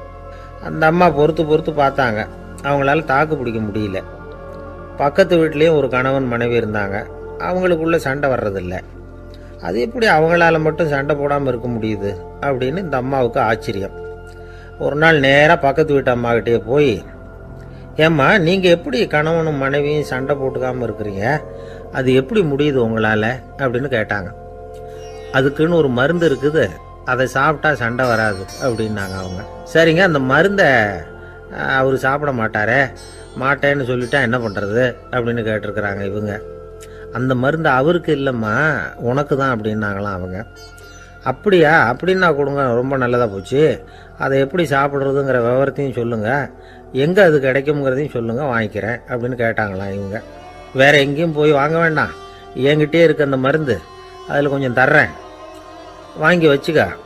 உன் வீட்டுக்காரர் உன்னோட சண்டையை ஆரம்பிக்கிறப்போலாம் நீ இந்த மருந்தில் 1 ounce வாயில் ஊற்றிக்கணும். அதை உடனே குடிச்சிடக்கூடாது, ஒரு 5 நிமிஷமாவது அது வாயில் இருக்கணும், அதுக்கப்புறம் குடிச்சிடலாம் அப்படின்னு சொல்லி ஒரு பாட்டில் மருந்தை இந்த அம்மாக்கிட்ட கொடுத்து அனுப்புனாங்களாம். மருந்தை எடுத்துக்கிட்டு இந்த அம்மா வீட்டுக்கு வந்திருக்கிறாங்க. வீடு பூட்டி இருந்ததுனால கணவன் வாசல்லையே காத்துக்கிட்டு இருக்கிறான். மனைவியை கண்டதும் சண்டை போட ஆரம்பிச்சிட்டான். வீட்டை பூட்டிவிட்டு எங்கே போய் தொலைஞ்ச, எவ்வளோ நேரமாக ஒரு மனுஷன் வாசல்லையே காத்துட்டு கிடக்கிறது, அப்படி இப்படின்னு கத்த ஆரம்பிச்சிட்டான். மனைவி இதுக்கு பதிலே சொல்லலை. அந்த அம்மா பேசாமல் வீட்டை திறந்தாங்க, சமையல் அறைக்குள்ளே போனாங்க, 1 ounce மருந்தை வாயில் ஊற்றிக்கிட்டாங்க. அன்னைக்கு சண்டை மேற்கொண்டு வளரவே இல்லை, நின்றுட்டுது. மருந்து பரவாயில்லை. அதுக்கப்புறம் பல சந்தர்ப்பங்களில் சண்டை வரும் போல் இருக்கிறப்போலாம் இந்த மருந்து அதை நிறுத்தியிருக்கு. பிரமாதமான மருந்தாக இருக்குது இதை கொஞ்சம் அதிகமாகவே வாங்கி வீட்டில் வச்சுக்க வேண்டியது தான் அப்படின்னு முடிவு பண்ணிட்டு இந்த அம்மா மறுபடியும் பக்கத்து வீட்டு அம்மாக்கிட்ட போனாங்க. எவ்வளவு விலையானாலும் சரி, நான் காசு கொடுத்து வாங்கி வச்சுக்கிறேன், எந்த கடையில் இருக்குது இந்த மருந்து சொல்லுங்க அப்படின்னு கேட்டாங்க. இந்த மருந்துக்கு விலையே கிடையாதுங்க, இலவசமாகவே கிடைக்கும்னாங்களாம் அவங்க. அது எப்படி விலை இல்லாமல் இதை விற்க முடியுது அப்படின்னு கேட்டாங்களாம் இவங்க. அது மருந்தாக இருந்தால் தானே விலை வைக்கிறதுக்கு, அது வெறும் தண்ணி தானே அப்படின்னாங்களாம். வெறும் தண்ணியாக சண்டையை நிறுத்துது அப்படின்ட்டு இருக்காங்க இவங்க.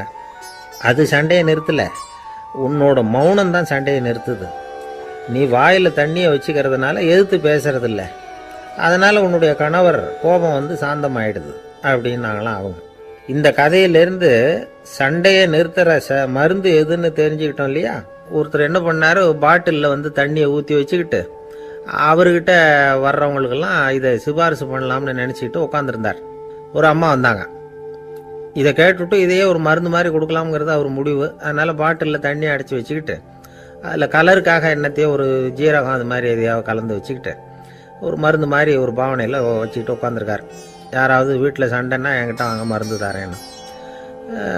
ஒரு அம்மா வந்தாங்க. எனக்கும் என் வீட்டுக்காரருக்கும் அடிக்கடி சண்டை வருதுங்க அப்படின்ட்டு இருக்காங்க. கவலைப்படாதம்மா, நான் ஒரு மருந்து தரேன்னு சொல்லி வீட்டுக்குள்ளே போய் ஒரு பாட்டில் எடுத்து வந்து கொடுத்தார். பாட்டிலில் இருக்கிறது என்னங்கிறத சொல்லிவிட்டு அது பேரில் மரியாதை வராது இல்லையா, அதனால் சொல்லலை. அந்த அம்மா வாங்கிட்டு போனாங்க. 4 நாள் கழித்து திரும்பி வந்தாங்க. என்னம்மா வீட்டில் சண்டை நின்று போச்சான்னு கேட்டிருக்காரு இவர். அங்கே நின்று போச்சுங்க, இப்போ உங்ககிட்ட ஆரம்பமாக போகுதுன்னாங்களாம். என்னம்மா அப்படின்ட்டுருக்காரு இவர் பயந்து போய். பின்ன என்னங்க, நீங்கள் என்ன மருந்து கொடுத்துருக்குறீங்க என்னங்க அப்படின்னாங்களாம் கோவமாக. அது வெறும் தண்ணி தானே அப்படின்ட்டுருக்காரு இவர். தண்ணியா இது, நல்லா பாருங்கள் அப்படின்னு அந்த பாட்டில் நீட்டினாங்களாம். இவர் வாங்கி பார்த்துருக்கார். அப்புறம் தான் விஷயம் புரியுது அவருக்கு. இவர் கை தவறுதலாக அவங்க வீட்டில் இருந்த மண்ணெண்ணெய் பாட்டில் எடுத்து அவர்கிட்ட கொடுத்துருக்குறாங்க. அப்புறம் என்ன ஆகும், சண்டை வராமல். வாங்க மாட்டேங்கிறான் சார் அப்படின்னு சொல்கிறது உண்டு. அது எப்படி காதில் வாங்கிக்காமல் இருக்க முடியும்? காதுங்கிறது எப்பவும் திறந்தே இருக்கக்கூடிய ஒன்று தானே. சில பேர் பேசிக்கிட்டே இருப்பாங்க, நாமும் கேட்டுக்கிட்டே தான் இருப்போம். அவர் என்ன சொன்னார் திருப்பி சொல்லு அப்படின்னு சொன்னால் சொல்ல தெரியாது. காது சரியாக கேட்டாலும் நாம் பேசுகிறத மற்றவங்க சரியாக கேட்குறாங்களா அப்படிங்கிறது சந்தேகம்தான். இந்த சந்தர்ப்பத்தில் ஒரு உண்மையை நாம் புரிஞ்சுக்கணும். அதாவது என்னென்னா, கேட்பதுங்கிறது வேற, கவனிக்கிறதுங்கிறது வேற. அதாவது கேட்கறதுன்னா அது ஹியரிங், கவனிக்கிறது அப்படின்னா அது லிசனிங். கேட்கறதுங்கிறது தன்னிச்சையாக நடக்கக்கூடிய ஒரு செயல். இப்போ ஒரு சாலையில் நடந்து போயிட்டுருக்குறோம். எவ்வளவோ சத்தம் நம்ம காதில் வந்து விழுந்துக்கிட்டு இருக்கு. கார் போகிற சத்தம் கேட்குது, பறவை ஒரு மரத்துலேருந்து கத்துது, அந்த சத்தம் கேட்குது. இப்படி நிறைய வந்து காதில் விழுந்துக்கிட்டு இருக்கு.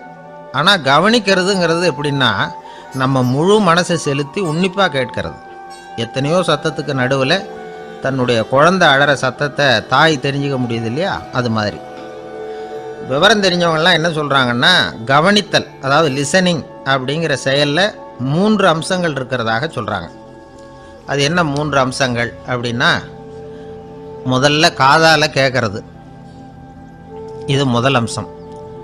ரெண்டாவது என்னென்னா கேட்டதை புரிஞ்சுக்கிறது. மூணாவது என்னென்னா என்ன புரிஞ்சுக்கிட்டோங்கிறத தெரிவிக்கிறது, ஃபீட்பேக் அப்படின்னு சொல்கிறோமே அது. ஒரு ஆசிரியர் வகுப்பில் பாடம் நடத்திக்கிட்டு இருக்கிறார்.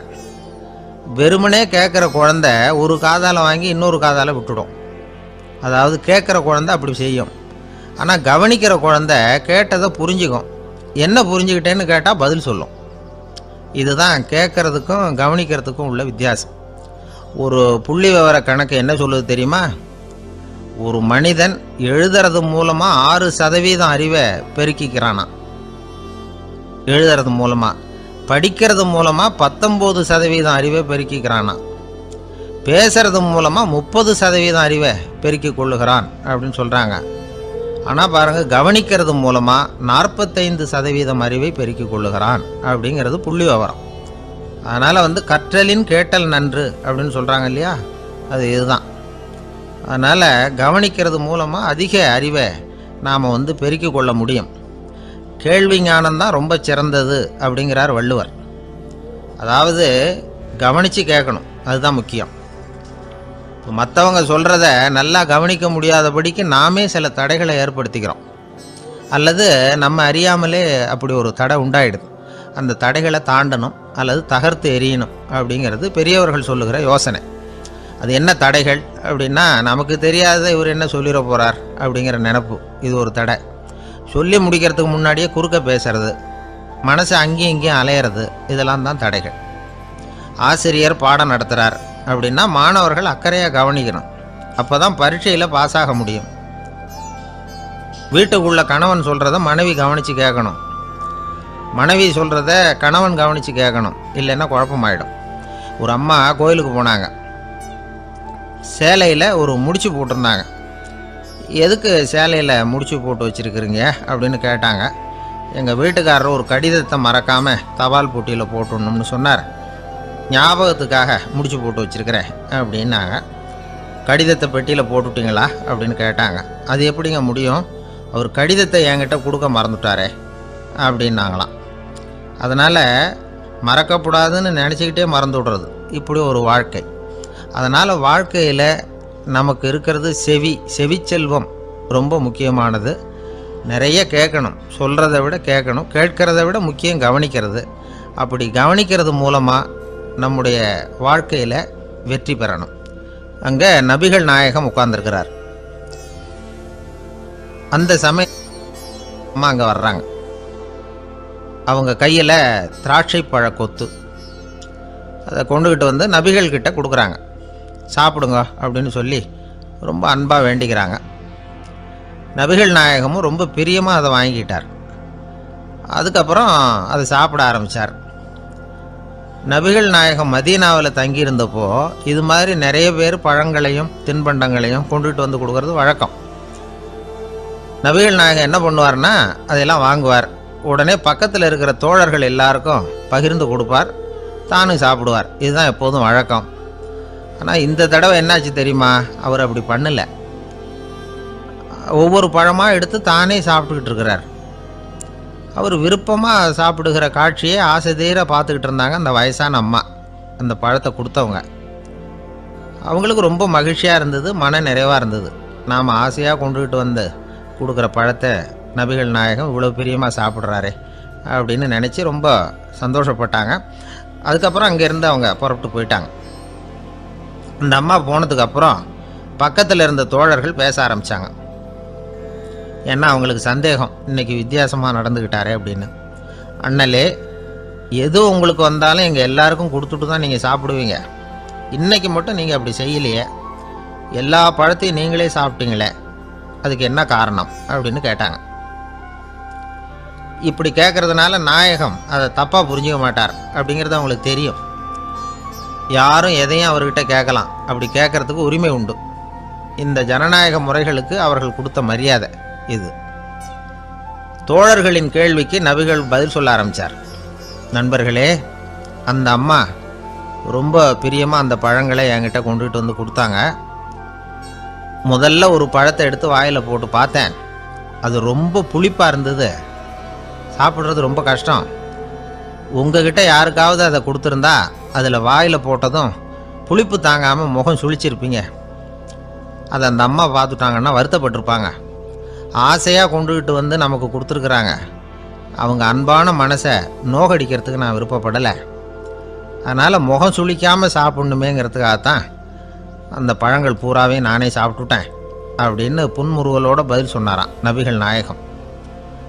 இன்னொருத்தர் மனசு புண்படக்கூடாதுங்கிறதுக்காக புளிப்பையும் இனிப்பாக ஏற்றுக்கொள்ளுகிற பண்பாடு இருக்குது பாருங்கள், அது ஒரு பெரிய நாகரிகம்.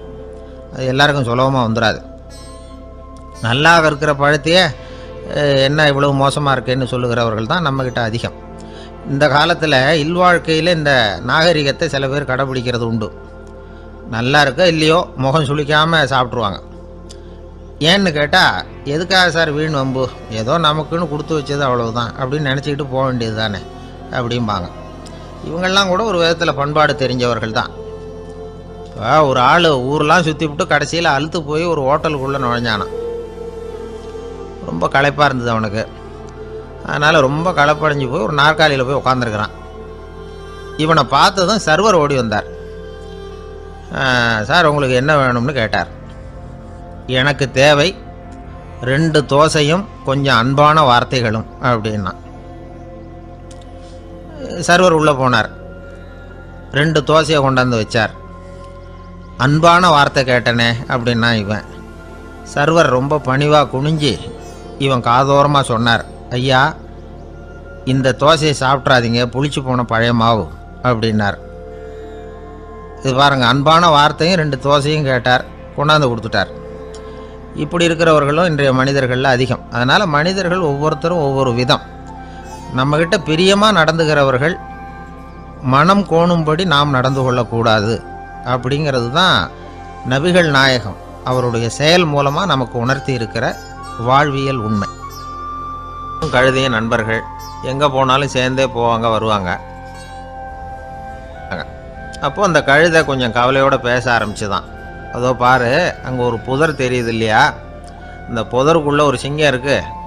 அந்த பக்கமாக நான் போகிறப்போ வர்றப்போலாம் அது என்கிட்ட வம்பு வளர்க்குது, தகராறு செய்யுது, என் மேலே பாயுது, என்னை தாக்குது, ஏன்னு தெரியல அப்படின்னுது. இதை கேட்டதும் அந்த குரங்கு சொல்லிச்சு, இனிமேல் கவலைப்படாத, இந்த தடவை நான் உன்னை காப்பாற்றுறேன்னுது. அதுக்கப்புறம் ஒரு நாள் அந்த குரங்கும் கழுதியும் அந்த புதர் பக்கமாக போய்கிட்டு இருந்தாங்க. எதிர்பார்த்தது மாதிரியே நடந்தது. இந்த சிங்கம் எதிரில் வந்தது, கழுதியை பார்த்தது, உடனே அது மேலே பாய ஆரம்பிச்சுட்டுது. அவ்வளவுதான். உடனே இந்த குரங்கு என்ன பண்ணிச்சு தெரியுமா, கிடுகிடுன்னு ஒரு மரத்து மேலே ஏறி உட்காந்துக்கிட்டது. அங்கே உட்காந்துக்கிட்டு கீழே அந்த கழுதியும் சிங்கமும் போடுற சண்டையை வேடிக்கை பார்க்க ஆரம்பிச்சுட்டுது. கொஞ்ச நேரம் கழித்து அடிபட்ட காயத்தோடு அந்த கழுதை மெதுவாக நடந்து வந்தது. குரங்கும் மெல்ல மரத்தை விட்டு கீழே இறங்கிச்சு. இப்போ கழுதை கேட்டுது, என்னை காப்பாற்றுறேன்னு சொல்லிவிட்டு காலை வாரி விட்டுட்டியே, நீ பாட்டுக்கு மரத்து மேலே ஏறி உட்காந்துக்கிட்டே, அது நியாயமானது. குரங்கு பரிதாபமாக அதை பார்த்துது. நான் மரத்து மேலே இருந்து நீங்கள் 2 பேரும் சண்டை போட்டதை பார்த்துக்கிட்டு தான் இருந்தேன். உன்னோட சத்தம் தான் அதிகமாக இருந்தது, அது நீ சிரிக்கிற மாதிரி எனக்கு கேட்டுது, அதனால் நீ தான் ஜெயிச்சுக்கிட்டு இருக்க போல இருக்கு அப்படின்னு நினச்சிவிட்டேன்னு. இன்றைக்கி பல பேர் இப்படி தான் இருக்கிறாங்களாம். யார் ஜெயிக்கிறாங்க யார் தோக்குறாங்கங்கிறத முகத்தை பார்த்து கூட கண்டுபிடிக்க முடியறதில்ல, பேசுகிற பேச்சை வச்சு கூட கண்டுபிடிக்க முடியறதில்ல. தோற்கிறவங்க கூட சிரிக்கிற மாதிரி முகத்தை வச்சுக்கிறான். இன்றைய மனிதர்கள்கிட்ட ஏகப்பட்ட முரண்பாடுகள். பொய் முகங்களோட உலவுகிறவர்கள் தான் அதிகம். உண்மை முகம் எங்கே இருக்குது அப்படிங்கிறத புரிஞ்சுக்கிட்டு நண்பர்களை தேர்ந்தெடுக்கணும் அப்படிங்கிறது ஒரு முக்கியமான கருத்து. கடவுள் இந்த உலகத்தை படைச்சுட்டு அதுக்கப்புறமும் கொஞ்ச நாள் இங்கேயே தங்கியிருந்தாராம். அப்போ தான் அவருக்கு ஒரு உண்மை புரிஞ்சுதான், இந்த உலகத்தில் தங்கியிருக்கிறது எவ்வளவு இடைஞ்சல்னு. தினமும் மனிதர்கள் தேடி வந்து ஏதாவது புகார் சொல்லிக்கிட்டே இருந்தாங்களாம். எனக்கு அது வேணும் இது வேணும்னு கேட்டுக்கிட்டே இருந்தாங்களாம். சில பேர் வந்தாங்க, நாங்கள் வந்து விவசாயம் பண்ணுறோம், தண்ணி இல்லாமல் பயிர் காயுது, எங்களுக்கு மழை வேணும் அப்படின்னாங்க. அவங்க போனதும் அதுக்கப்புறம் சில பேர் வந்தாங்க, நாங்கள் வந்து மண்பானை செய்கிறவங்க, நிறைய பானை செஞ்சு வச்சுருக்குறோம், மழை பெஞ்சால் எல்லாம் கரைஞ்சி வீணாக போயிடும், அதனால் இன்றைக்கி மழை பெய்யக்கூடாதுன்னாங்க. கடவுள் பார்த்தார், அவருக்கு என்ன பண்ணுறதுன்னே தெரியல, ஏகப்பட்ட குழப்பம், தலையை பிச்சுக்கலாம் போல் இருந்தது, கிட்டத்தட்ட பைத்தியம் பிடிக்கிற அளவுக்கு ஆகிட்டுது. எல்லாருடைய ஆசைகளையும் அவரால் நிறைவேற்ற முடியல, ஏன்னா ஒன்றுக்கு ஒன்று முரண்பாடாக இருந்தது. ஒரு நாள் தன்னுடைய அமைச்சரவையை கூட்டி ஆலோசனை கேட்டார். என்ன செய்யலான்னு சொல்லுங்கன்னார். இது என்ன பிரமாதம், பேசாமல் இமயமலை அடிவாரத்தில் போய் உட்காந்துங்க, யாரும் தொந்தரவு பண்ண மாட்டாங்கன்னாங்க. அங்கேயும் மனிதர்கள் வர ஆரம்பிச்சுருவாங்களேன்னார் கடவுள். சரி அப்படின்னா சந்திரனில் போயிருந்துக்கலாமேன்னாங்க. அங்கேயும் மனுஷன் குடி வர போகிறான் அப்படின்னார் கடவுள். வெகு தூரத்துக்கு அப்பால் உள்ள நட்சத்திர மண்டலத்துக்கு போயிடலான்னாங்க.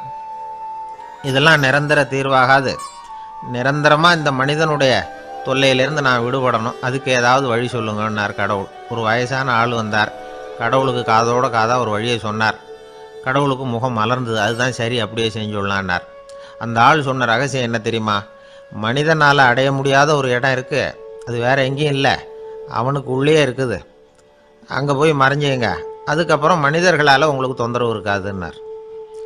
மனிதன் நினைக்காத இடம் அதுதான். அதாவது உள்ளுக்குள்ளே இருக்கிற உண்மையை புரிஞ்சிக்காம வெளியில் எங்கேயோ அது இருக்கிறதாக நினச்சி வரட்டிக்கிட்டு அலையிறான் மனுஷன். உள்ளே இருக்கிற உண்மை புரிஞ்சால் நாம் தன்னம்பிக்கையோடு தலை நிமிர்ந்து வாழலாம்.